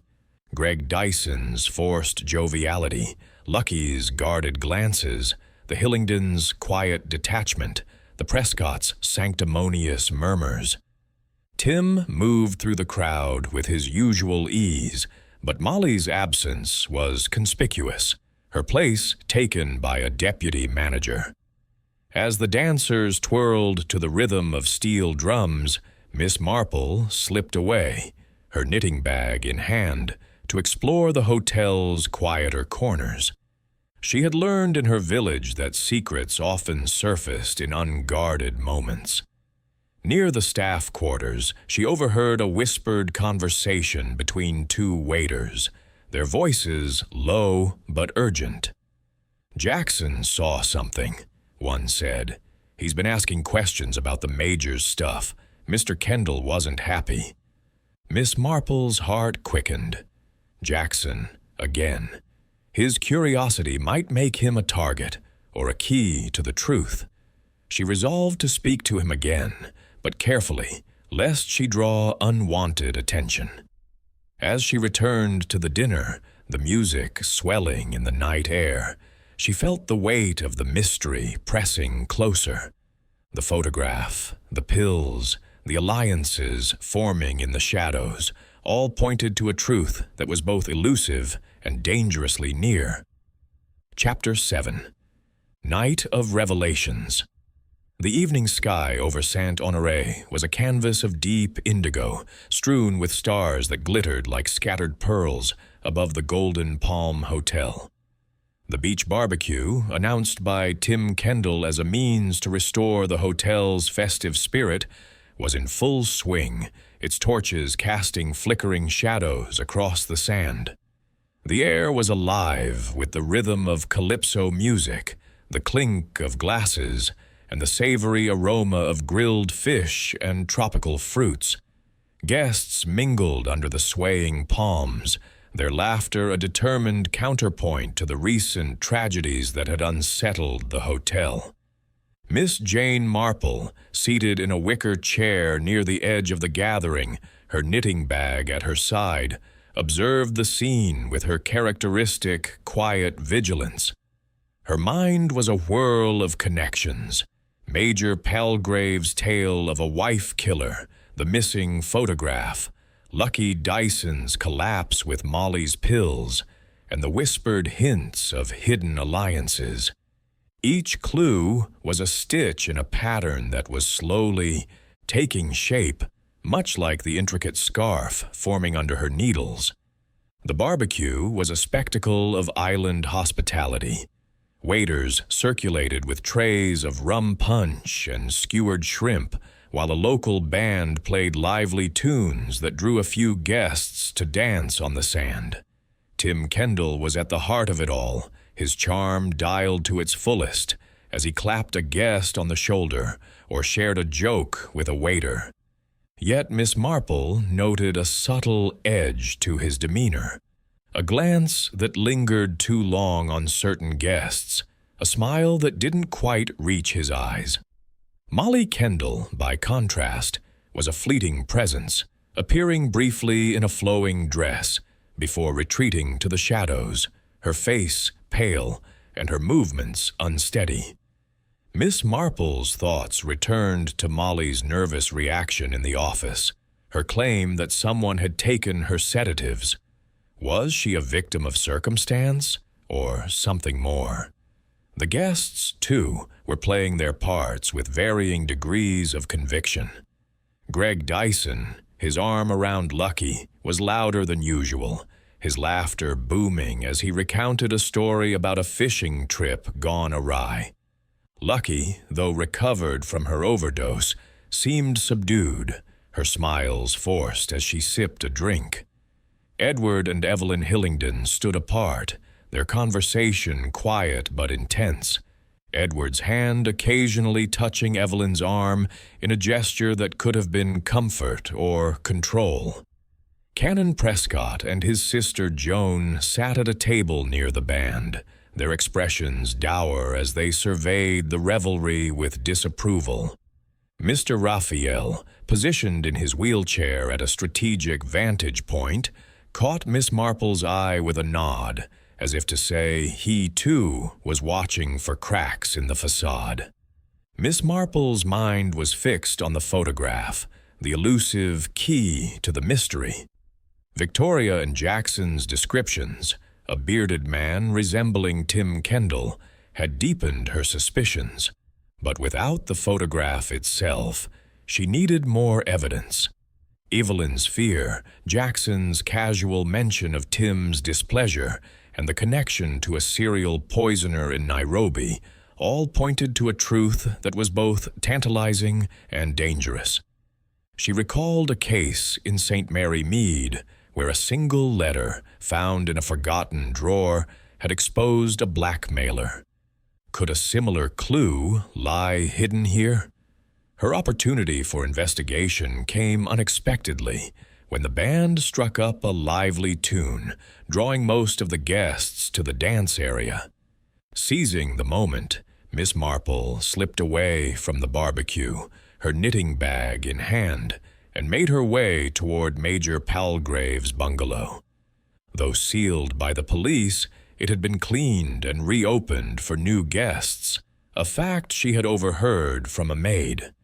She reasoned that a quick look might reveal something overlooked, perhaps a trace of the photograph or another clue to the Major's story. The path to the bungalow was dimly lit, the torches casting long shadows that danced like specters.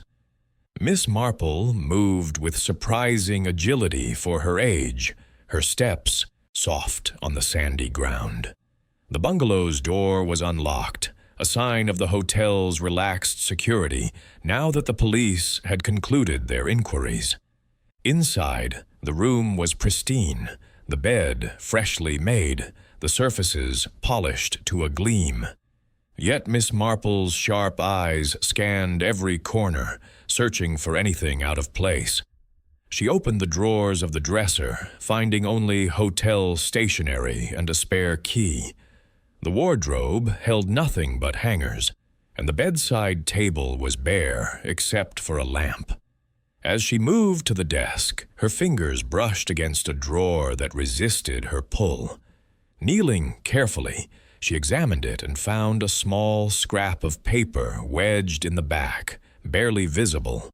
With a gentle tug, she freed it, a torn fragment with a single word scrawled in the Major's spidery hand. Sanders. Miss Marple's heart quickened. A name, perhaps an alias, tied to the photograph or the murderer he had described. In her village, a similar scrap had once led to a hidden will. Here, it could be the key to a killer's identity. Tucking the paper into her knitting bag, she returned to the barbecue, her mind racing. Sanders. It was a name she hadn't heard among the guests or staff, but it resonated with the Major's tale of a poisoner who married for money. Could it be Tim Kendall's past, or someone else's? She resolved to share the find with Mr. Raphael, whose resources might uncover more about this mysterious figure. The barbecue was reaching its peak, the music louder, the guests more animated. Miss Marple resumed her seat, her serene expression masking the intensity of her thoughts. She was about to seek out Raphael when a sudden commotion drew her attention. Molly Kendall, who had reappeared near the band, staggered forward, her face contorted in distress. "I saw it," she cried, her voice shrill over the music. "A ghost, by the cliffs. It was him." She collapsed into a chair, sobbing, as Tim rushed to her side, his face a mix of concern and exasperation. The guests murmured, some laughing nervously, others exchanging worried glances. Tim knelt beside Molly, soothing her in low tones. "She's overtired," he said to the crowd, his smile strained. "Just a trick of the light. Let's get back to the party." But Miss Marple, watching closely, caught the flash of annoyance in his eyes, a momentary crack in his composure. She recalled a case in St. Mary Mead, where a woman's hysterics had been a cry for help, masking a deeper fear. Was Molly's outburst genuine, or a performance to deflect suspicion? As Tim led Molly away, Miss Marple sought out Mr. Raphael, finding him near the bar, his wheelchair angled to observe the scene. She recounted her discovery in the bungalow, keeping her voice low. "Sanders," she said, showing him the scrap of paper. "It was in the Major's desk, hidden. I believe it's connected to his story, the murderer he spoke of." Raphael's eyes gleamed with interest. "Sanders, eh? Could be an alias. My people found something else today, a report from Nairobi about a man named Sanders, suspected in 2 unexplained deaths, both wealthy widows. No conviction, but he vanished after the second case. Bearded, according to witnesses, fits the Major's description." Miss Marple nodded, her mind fitting the pieces together. And Victoria and Jackson thought the photograph resembled Mr. Kendall. If he is Sanders, or connected to him, the Major's death was no accident. Raphael grunted. We need proof. That photo's gone, but if Kendall's our man, he's playing a dangerous game. Molly's pills, Lucky's overdose, it's all too neat. He's covering tracks, but he's slipping. Their conversation was interrupted by Evelyn Hillingdon, who approached with a hesitant step, her face pale in the torchlight. "Miss Marple, Mr. Raphael," she said, her voice barely above a whisper. I need to tell you something, in private." They moved to a secluded corner of the beach, away from the music and laughter. Evelyn's hands twisted together, her eyes darting nervously. "It's about the Major's photograph," she said, her voice trembling. "I lied before. I did see it weeks ago, when he showed it to a group of us. It was a man with a beard, by a jeep, just as he described. And I recognized him." Miss Marple's heart quickened, but she kept her tone gentle. "Recognized him, Mrs. Hillingdon? Who was it?" Evelyn swallowed hard, her eyes filling with tears. "It was Tim Kendall. Years ago, before we met here, he was engaged to my cousin, Clara. She died suddenly. Heart failure, they said. But I always wondered. And when I saw that photo, it brought it all back. I didn't want to believe it, but now, with the Major dead..." Her voice broke, and she covered her face. Miss Marple exchanged a glance with Raphael, whose expression was grim. "Thank you, Mrs. Hillingdon," she said softly. "You've been very brave to tell us. We'll keep this confidential, I promise." As Evelyn hurried away, Raphael leaned closer. "That's the link we needed. Kendall's got a past and it's catching up, but we need to tread carefully. He's dangerous if cornered." Miss Marple nodded, her mind racing. Evelyn's revelation confirmed her suspicions, but it also raised new questions. Was Molly aware of her husband's history? Was her nervousness a sign of fear or complicity? And what of Lucky's overdose? Had it been a warning or an attempt to silence another witness? In St. Mary Mead, a single confession had once broken a case wide open. Here, it was only the beginning. The night wore on, the barbecue winding down as guests drifted back to their bungalows. Miss Marple remained, her knitting needles still, her eyes scanning the crowd. Tim Kendall was now alone, speaking with a waiter, his posture relaxed but his gaze watchful. She felt a chill, not from the night air but from the realization that a killer might be standing before her, hidden behind a mask of charm. As she made her way to her bungalow, the stars overhead seemed to watch in silence, bearing witness to the secrets unfolding below. The scrap of paper in her knitting bag, Evelyn's confession, the whispers of Sanders, it all pointed to a truth that was no longer out of reach. Miss Marple knew she must act swiftly before another tragedy struck the Golden Palm. Chapter 8. Piecing the Puzzle. The morning sun bathed St. Honoré in a golden haze, its rays filtering through the palm trees that fringed the Golden Palm Hotel, casting dappled patterns on the sandy paths. The air was heavy with the scent of frangipani and the distant murmur of the sea, a serene facade that masked the undercurrents of suspicion now coursing through the resort. Miss Jane Marple sat on her bungalow's terrace, her knitting needles moving with a quiet precision that belied the whirl of her thoughts. The events of the previous night, Evelyn Hillingdon's confession, the scrap of paper bearing the name Sanders, and Molly Kendall's hysterical outburst had brought the mystery into sharper focus, like a pattern emerging from the chaos of her stitches. In her village of St. Mary Mead, she had unraveled many a knot through patient observation. Here, in this tropical paradise, the stakes were higher, the threads more tangled. Breakfast on the terrace was a subdued affair, the guests' chatter muted by the weight of recent events. Tim Kendall moved among the tables, his charm as polished as ever. But Miss Marple noted a subtle shift, a faint tension in his shoulders, a glance that lingered too long on certain faces. Molly was absent again, her place taken by a deputy manager who bustled about with forced cheer. The other guests played their parts. Greg Dyson, his boisterousness tempered by Lucky's quiet demeanor. The Hillingdons, withdrawn and speaking in low tones. Canon Prescott and his sister Joan, their disapproval of the hotel's gaiety more pronounced than ever.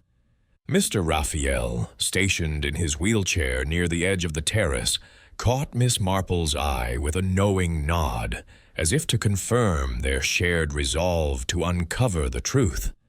Miss Marple's mind was a tapestry of clues, each carefully catalogued. Major Palgrave's tale of a serial poisoner, the photograph resembling Tim Kendall, the bitter smell in his bungalow, Lucky's overdose with Molly's pills, and now Evelyn's revelation that Tim had been linked to her cousin's mysterious death. The name Sanders, scrawled on the scrap of paper, was a pivotal piece, suggesting an alias tied to a dark past. In St. Mary Mead, a similar clue, a name jotted in a diary, had once led to a murderer's downfall. Here she sensed the same potential, but the puzzle was far from complete. Her first task was to verify the connections.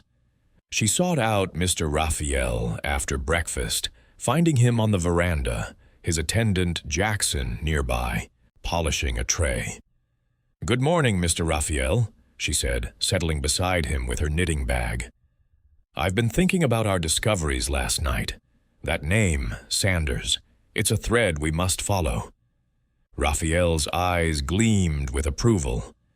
"You're like a bloodhound, Miss Marple. I got another wire from London this morning. Sanders was definitely a suspect in Nairobi.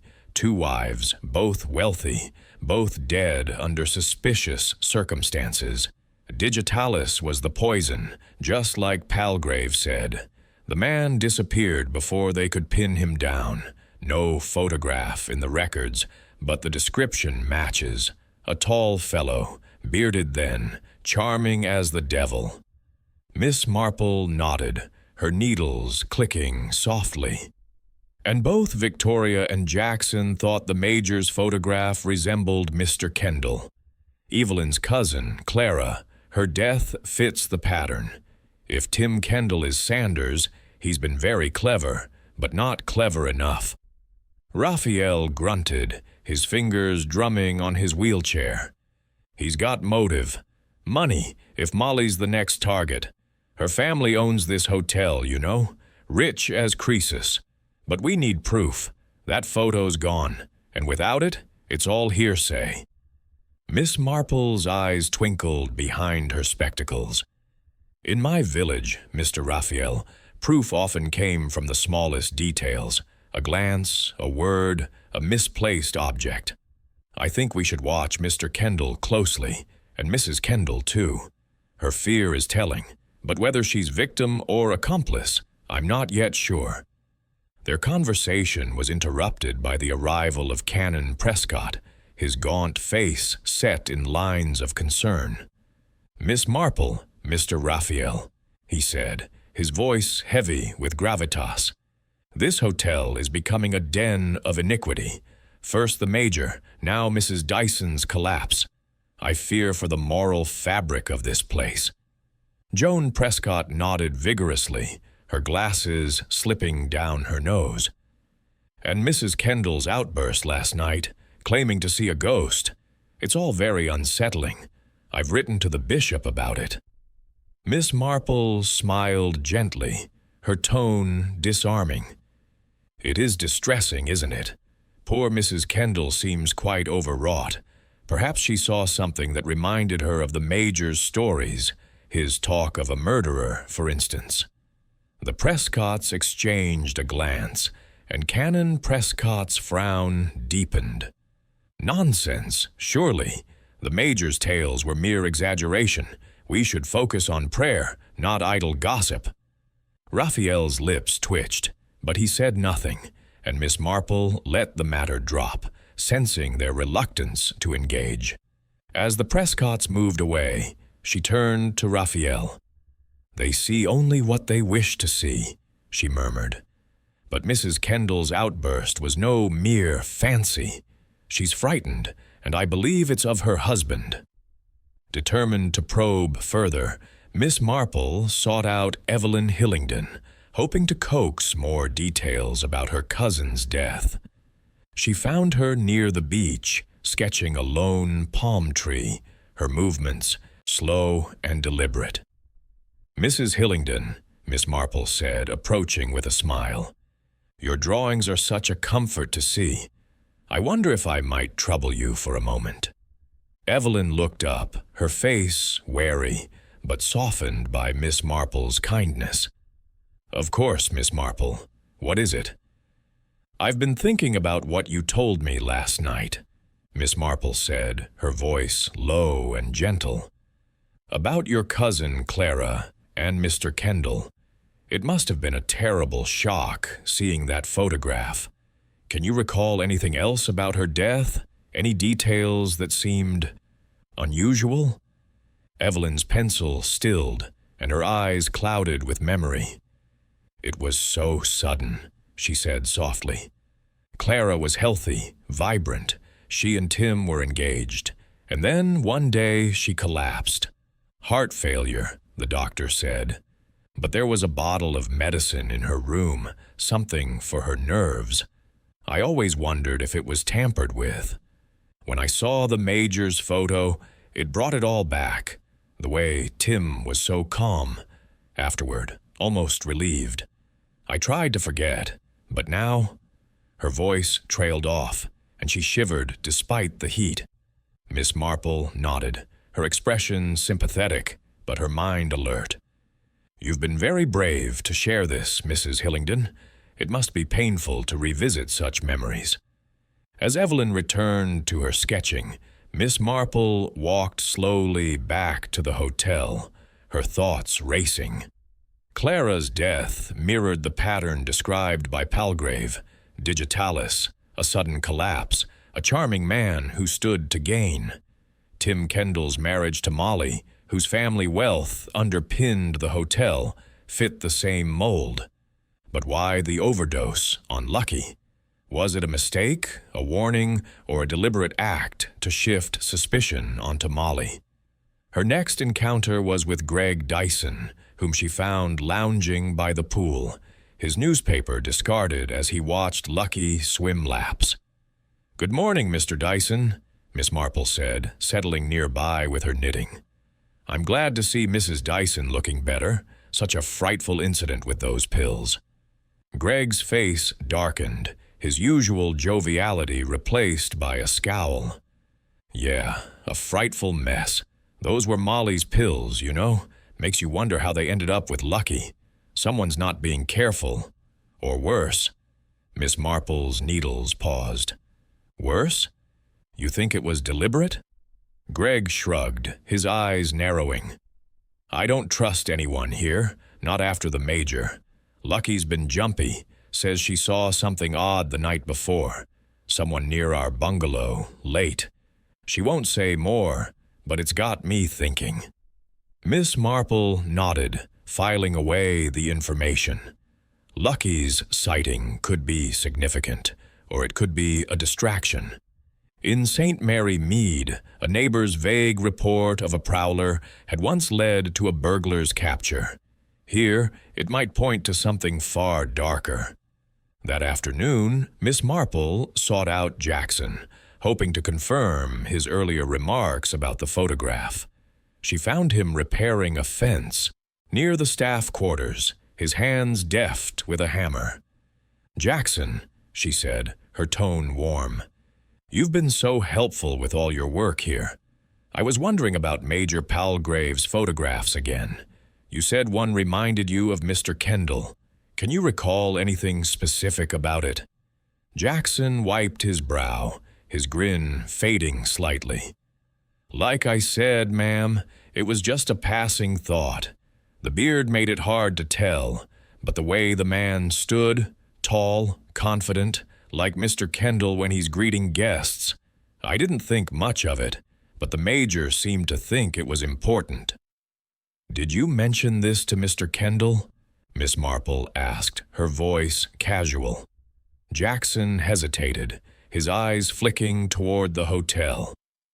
"Not directly, but I might have said something to one of the waiters, and word gets around. Mr. Kendall asked me about the Major's stories a few days ago. Seemed curious, maybe a bit annoyed." Miss Marple thanked him, her mind racing. Tim's interest in the Major's stories suggested he was aware of the photograph's significance. Had he taken it to prevent exposure? And if so, what had he done to ensure silence? As evening approached, Miss Marple met with Mr. Raphael again, sharing her findings. Jackson's remarks, Evelyn's confession, the name Sanders, it all points to Mr. Kendall, she said, but we need to confirm his past. If he's Sanders, Molly is in danger, and so is anyone who knows too much. Raphael nodded, his expression grim. "I've wired for more details on Sanders. Bank records, travel logs, anything that might tie him to Kendall. But we can't wait. If he's our man, he's already killed twice, Palgrave and Nearly Lucky. We need to warn Molly, subtly." Miss Marple agreed, recalling a case where a gentle hint had saved a young woman from a dangerous suitor. She resolved to speak to Molly, planting a seed of doubt about Tim's intentions without alarming her unduly. At dinner, she found an opportunity when Molly appeared briefly, her eyes red-rimmed, but her smile in place. "Mrs. Kendall," Miss Marple said, pausing near her table, "you've been so kind to us all. I do hope you're managing with all this strain. It's hard to know who to trust sometimes, isn't it?" Molly's smile faltered, and her eyes searched Miss Marple's face. "Yes," she whispered. "Sometimes I wonder. But Tim's always been so good to me." She excused herself quickly, leaving Miss Marple to ponder her words. As the night deepened, the hotel settled into a tense quiet, the torches casting long shadows across the grounds. Miss Marple sat on her terrace, her knitting still, her mind piecing together the puzzle. Tim Kendall, or Sanders, had married for money before, killing to secure it. The Major's photograph threatened to expose him, leading to his death. Lucky's overdose was a distraction, pinning blame on Molly's instability. But Molly herself, her fear, her outbursts, suggested she was a victim, not a conspirator. The truth was close, but danger closer still. Miss Marple knew she must act with care, lest the killer strike again. Chapter 9.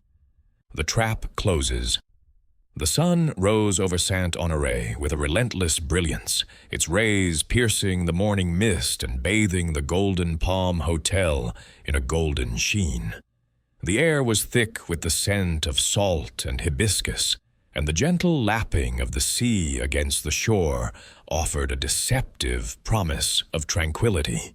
Yet beneath this idyllic surface, the hotel was a cauldron of unspoken fears and hidden truths. Miss Jane Marple, seated on her bungalow's terrace with a cup of tea and her knitting, watched the guests emerge for breakfast, her sharp eyes cataloging their movements. The past days had woven an intricate web of clues. Major Palgrave's murder, the missing photograph, Lucky Dyson's overdose, Evelyn Hillingdon's confession, and the name Sanders scrawled on a scrap of paper. Each piece was a stitch in a pattern that pointed inexorably toward Tim Kendall, whose charm masked a deadly intent. In St. Mary Mead, Miss Marple had unraveled mysteries through quiet persistence. Here, the stakes were higher, and time was running short. The breakfast terrace was a study in strained civility. Tim Kendall moved among the tables, his smile as bright as the tropical sun. But Miss Marple noted a new edge to his demeanor, a faint restlessness in his gestures, as if he sensed the net tightening. Molly Kendall was present but withdrawn, her face pale and her eyes darting nervously, as though expecting danger at every turn. The other guests played their parts with varying degrees of conviction. Greg Dyson, his usual bluster subdued, kept a protective arm around Lucky, who sipped her coffee in silence. Edward and Evelyn Hillingdon sat apart, their conversation low and guarded. Canon Prescott and his sister Joan murmured disapprovingly about the hotel's recent troubles, their voices carrying a sanctimonious tone. Mr. Raphael, positioned in his wheelchair near the terrace's edge, caught Miss Marple's eye with a subtle nod, signaling their shared determination to bring the truth to light. Miss Marple's mind was a mosaic of evidence, each fragment carefully placed.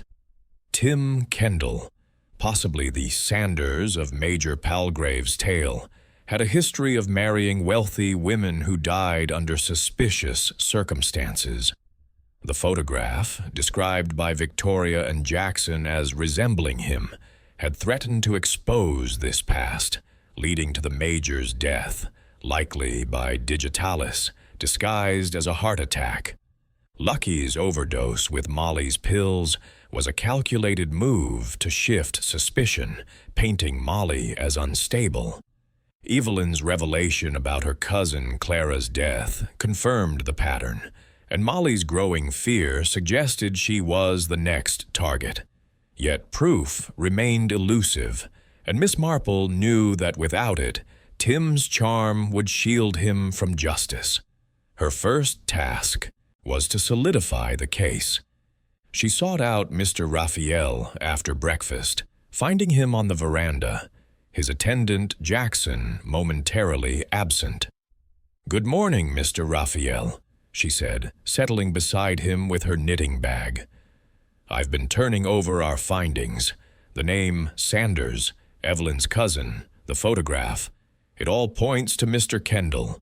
But we need something concrete, something the police cannot dismiss." Raphael's weathered face creased in a grim smile. "You're relentless, Miss Marple. I got another wire from London. Sanders was linked to a bank account in Nairobi that vanished after his second wife's death. My people are tracing it, but it takes time. Meanwhile, Kendall's getting jumpy. Did you see him at breakfast? Like a cat on hot bricks." Miss Marple nodded, her needles clicking softly. "And Mrs. Kendall is terrified. I spoke to her last night, planting a seed of doubt about her husband. I believe she suspects something, but fear keeps her silent. We must protect her, and quickly." Raphael's eyes narrowed. "Agreed. If he's planning to make her his next victim, he'll act soon, especially with all these whispers about the Major. We need to keep eyes on him, and I've got Jackson watching the staff. He says Kendall's been asking about anyone poking into the Major's things." Their conversation was cut short by the arrival of a new disturbance.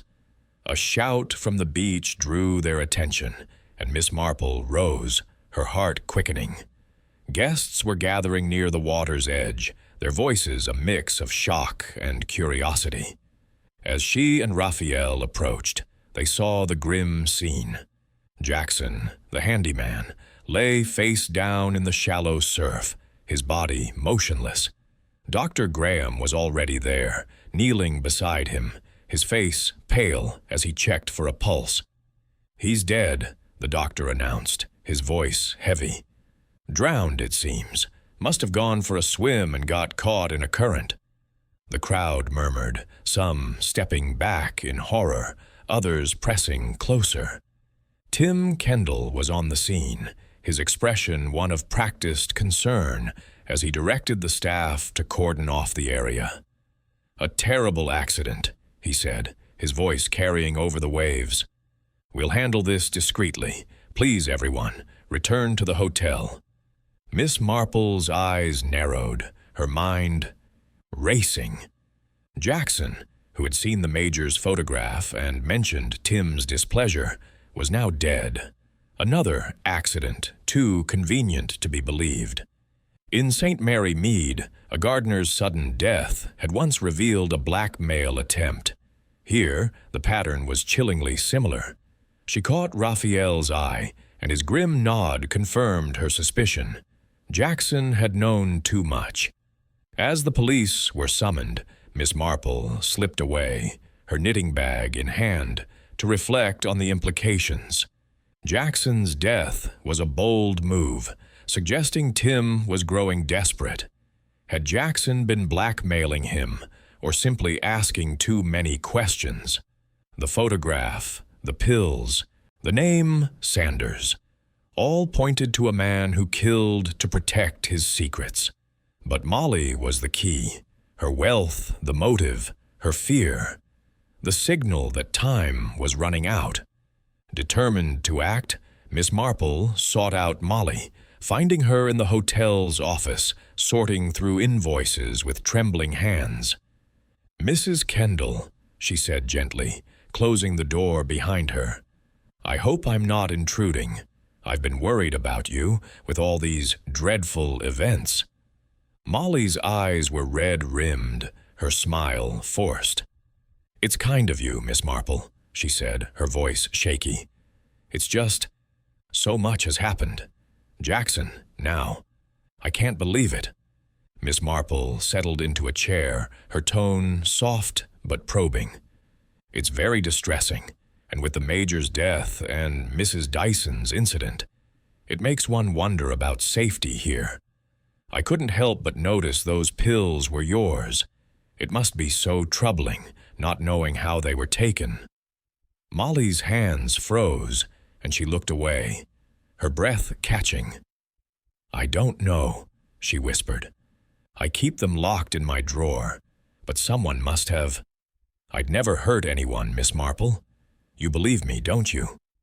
"Of course, my dear," Miss Marple said, her voice soothing. "But sometimes those closest to us can be the hardest to see clearly. In my village, a young woman once trusted someone who meant her harm. It's wise to be cautious, don't you think?" Molly's eyes widened, and for a moment Miss Marple thought she might confess something. But the door opened, and Tim entered, his smile bright but his eyes sharp. "Miss Marple, always a pleasure," he said, his tone smooth. "Molly, darling, you should rest. I'll handle things here." Molly nodded, her expression blank, and hurried out. Tim's gaze lingered on Miss Marple, a flicker of suspicion in his eyes before he masked it with a smile. "Terrible about Jackson," he said. "This place is cursed lately." Miss Marple nodded, her expression serene. "Indeed, Mr. Kendall. One wonders if there's more to these tragedies than meets the eye." She left the office, her heart pounding, aware that she had just challenged a dangerous man. That afternoon, Miss Marple met with Raphael again, sharing the news of Jackson's death and her conversation with Molly. "He's eliminating threats," she said, her voice low. "Jackson must have known something. Perhaps he saw Tim near the Major's bungalow or overheard a conversation. And Molly is next, I'm certain." Raphael's face was grim. "We're running out of time. My people found a record of a Timothy Sanders arriving in the Caribbean 5 years ago, just before Kendall took over the hotel. No beard now, but the timing fits. We need to get the police back, but they won't act without evidence." Miss Marple nodded, her mind racing. "We must set a trap," she said. "Something to force his hand, but carefully, so Molly is safe. If we can catch him, attempting to harm her, it will be proof enough." Their plan took shape over the afternoon, a delicate balance of risk and cunning. Miss Marple suggested a subtle approach, spreading a rumor that the photograph had been found, hidden in the hotel's library, and was being sent to the authorities. If Tim was Sanders, he would act to retrieve it, revealing his guilt. Raphael agreed, using his influence to plant the rumor through a trusted waiter, ensuring it reached Tim's ears. As evening fell, the hotel buzzed with the rumor, whispers spreading among the guests. Miss Marple watched Tim closely at dinner, noting his forced cheer as he mingled.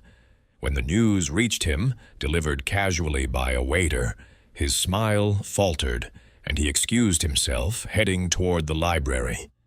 Miss Marple and Raphael followed at a distance, alerting Inspector Daventry, who had returned to investigate Jackson's death. But the trap was preempted by a new crisis. A cry rang out from the cliffs beyond the hotel, and guests rushed to the scene. There, on the rocky edge, stood Molly, her dress billowing in the wind, her eyes wild and unfocused. She swayed dangerously, as if drugged, her voice slurring as she muttered about ghosts. Tim was there, his arm around her, his face a mask of concern. But Miss Marple saw the calculation in his eyes. "Mrs. Kendall," Miss Marple called, hurrying forward. "You're not well. Come away from the edge." With Raphael's help, she guided Molly to safety, noting the faint, bitter smell on her breath. Digitalis, she was certain. Dr. Graham was summoned, confirming she had been drugged but would recover with prompt treatment. As Molly was taken to the clinic, Miss Marple faced Tim, her voice calm but firm. "You thought you were safe, Mr. Kendall, but secrets have a way of surfacing. That photograph, the one you took from Major Palgrave, it's not as lost as you hoped." Tim's face paled, but he laughed, a hollow sound. "You're mistaken, Miss Marple. I'm just a hotelier, not a villain from one of your stories." But his eyes betrayed him, and Miss Marple knew the trap was closing. Chapter 10. Unmasking the Charmer. The night air over Saint-Honoré was heavy with the scent of salt and jasmine, the stars above the Golden Palm Hotel casting a cold, impartial light on the unfolding drama below. The crisis on the cliffs, where Molly Kendall had been saved from a drugged stumble toward death, had left the hotel in a state of hushed agitation. Guests whispered in clusters, their faces pale in the torchlight, while the calypso music that had enlivened the evening now felt like a hollow echo. Miss Jane Marple, standing near the path leading back to the hotel, her knitting bag clutched tightly, felt the weight of the moment. Her confrontation with Tim Kendall, her accusation about the missing photograph, had been a calculated risk, one that had shaken his composure, but not yet broken it. In her village of St. Mary Mead, she had seen such moments before, a single challenge that forced a culprit to reveal themselves. Here, in this tropical paradise turned sinister, the stakes were higher, and the truth was tantalizingly close. The guests had been ushered back to the main terrace, where Tim Kendall resumed his role as the gracious host, his smile strained but intact as he reassured everyone that Molly was recovering. "Just a touch of exhaustion," he said, his voice smooth as he handed out drinks. "The doctor's with her now. She'll be right as rain." But Miss Marple, watching from a shadowed corner, noted the way his eyes darted toward the cliffs, as if expecting pursuit. Her words had struck a nerve, and she sensed he was teetering on the edge of a mistake. Inspector Daventry, summoned by Mr. Raphael's urgent wire, arrived with 2 constables, their presence a quiet disruption in the festive atmosphere. The inspector, lean and sharp-eyed, had been skeptical of the Major's death, but lacked evidence to challenge Dr. Graham's verdict. Now, with Jackson's drowning and Molly's near-fatal collapse, his demeanor was one of grim determination. He set up in the hotel's library, calling for witnesses, and Miss Marple knew the time had come to lay out her case. She sought out Mr. Raphael first, finding him on the veranda, his wheelchair angled to watch the comings and goings. "You stirred the hornet's nest, Miss Marple," he said, his voice low and approving. "Kendall's rattled. Did you see his face when you mentioned the photograph? He's cracking." Miss Marple nodded, her needles still in her bag, her mind sharp. "He's desperate, Mr. Raphael. Jackson's death was no accident, and Molly's condition confirms it. Digitalis again, I'm certain.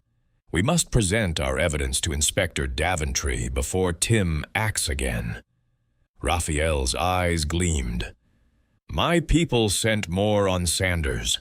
A bank transfer from Nairobi, linked to a Timothy Sanders, moved to an account in the Caribbean 5 years ago, right when Kendall appeared here. It's not proof, but it's close. Add Evelyn's story and your scrap of paper, and we've got enough to make Daventry listen." Their conversation was interrupted by the arrival of Evelyn Hillingdon, her face pale and her hands trembling. "Miss Marple, Mr. Raphael," she whispered, glancing nervously toward the terrace. "I heard about Molly. Will she be all right?" "She's safe for now," Miss Marple said gently, noting Evelyn's distress. "You've been very brave, Mrs. Hillingdon, telling us about your cousin. It's helped more than you know." Evelyn's eyes filled with tears. "I should have spoken sooner. If I'd told someone about Tim back then, maybe none of this." She trailed off, overcome, and Miss Marple patted her hand, recalling a young woman in St. Mary Mead who had blamed herself for a neighbor's downfall until the truth set her free. As Evelyn retreated, Miss Marple and Raphael made their way to the library where Inspector Daventry was questioning Dr. Graham. The doctor, flustered but cooperative, confirmed that Molly's symptoms matched a digitalis overdose, though he insisted it could have been accidental. "She's been taking sedatives," he said. "Perhaps she mixed them with something else." Miss Marple stepped forward, her voice calm but firm. "Inspector, if I may, I believe these incidents are connected. Major Palgrave's death, Jackson's drowning, Mrs. Dyson's overdose, and now Mrs. Kendall's collapse. They are not accidents, but the work of a calculated mind."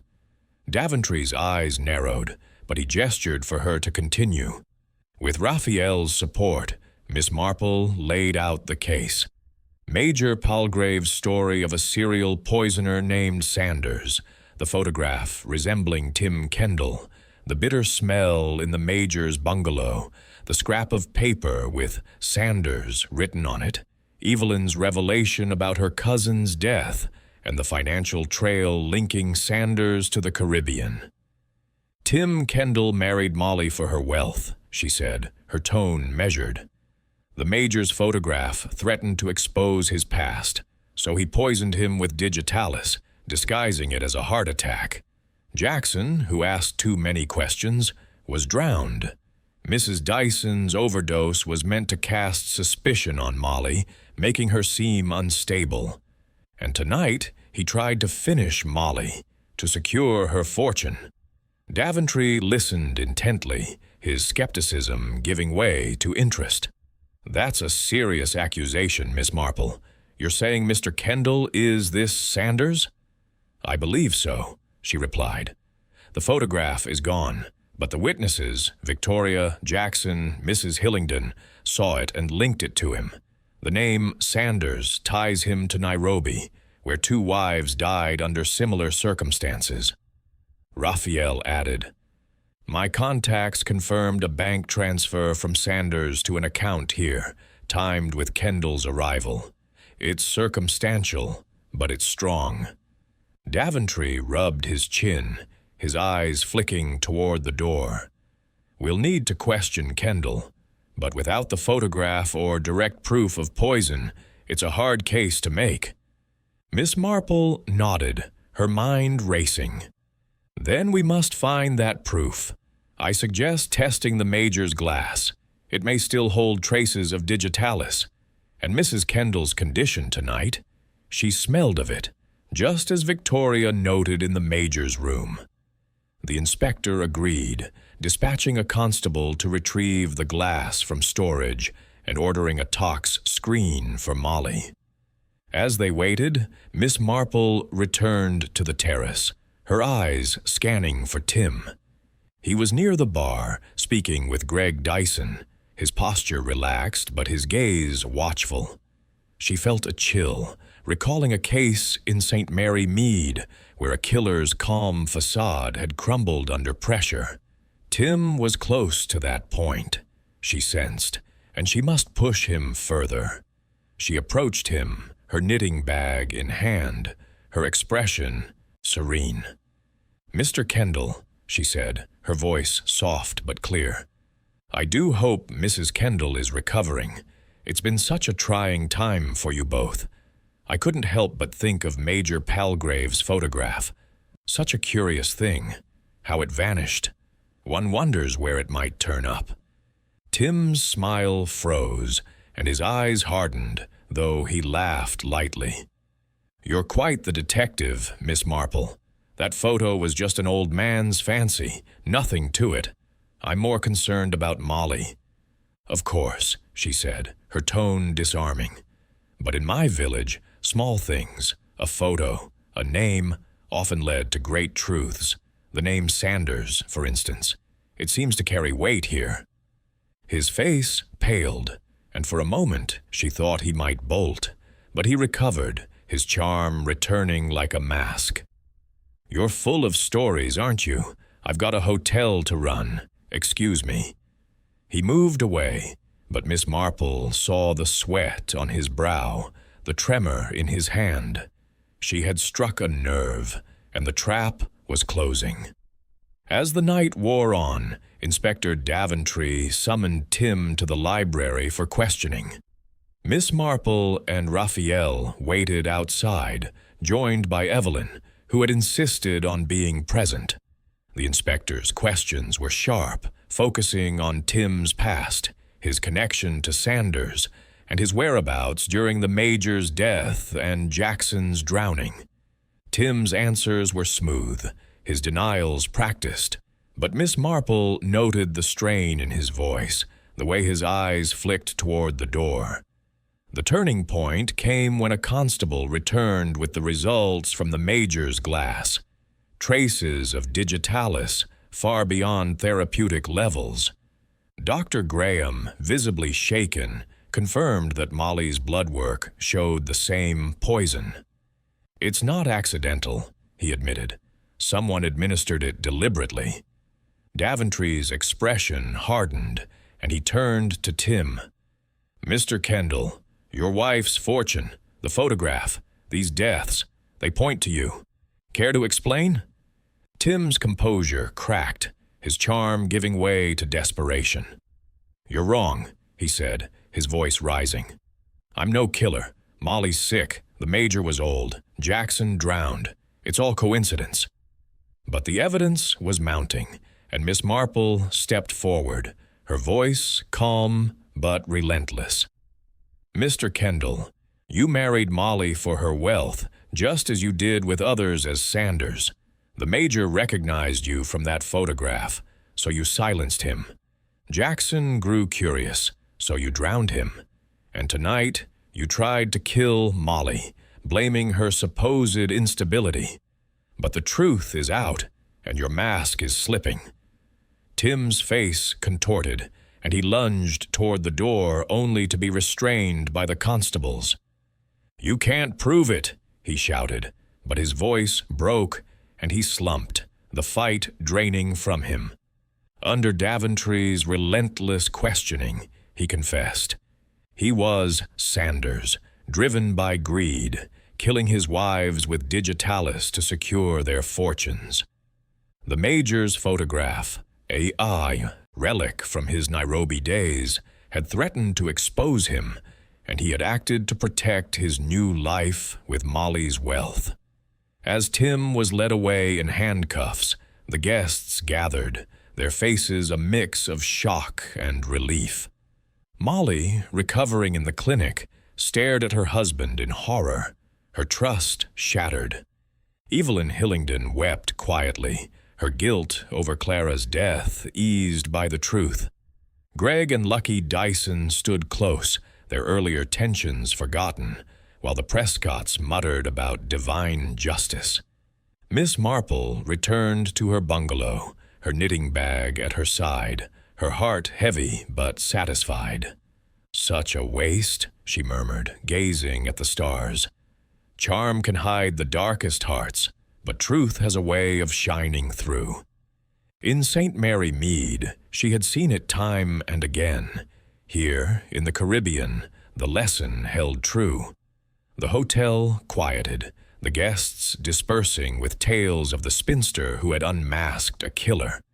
As Miss Marple resumed her knitting, the rhythm of her needles a quiet counterpoint to the night's drama, she felt the familiar peace of a puzzle solved, the shadows of Saint Honoré giving way to the light of justice.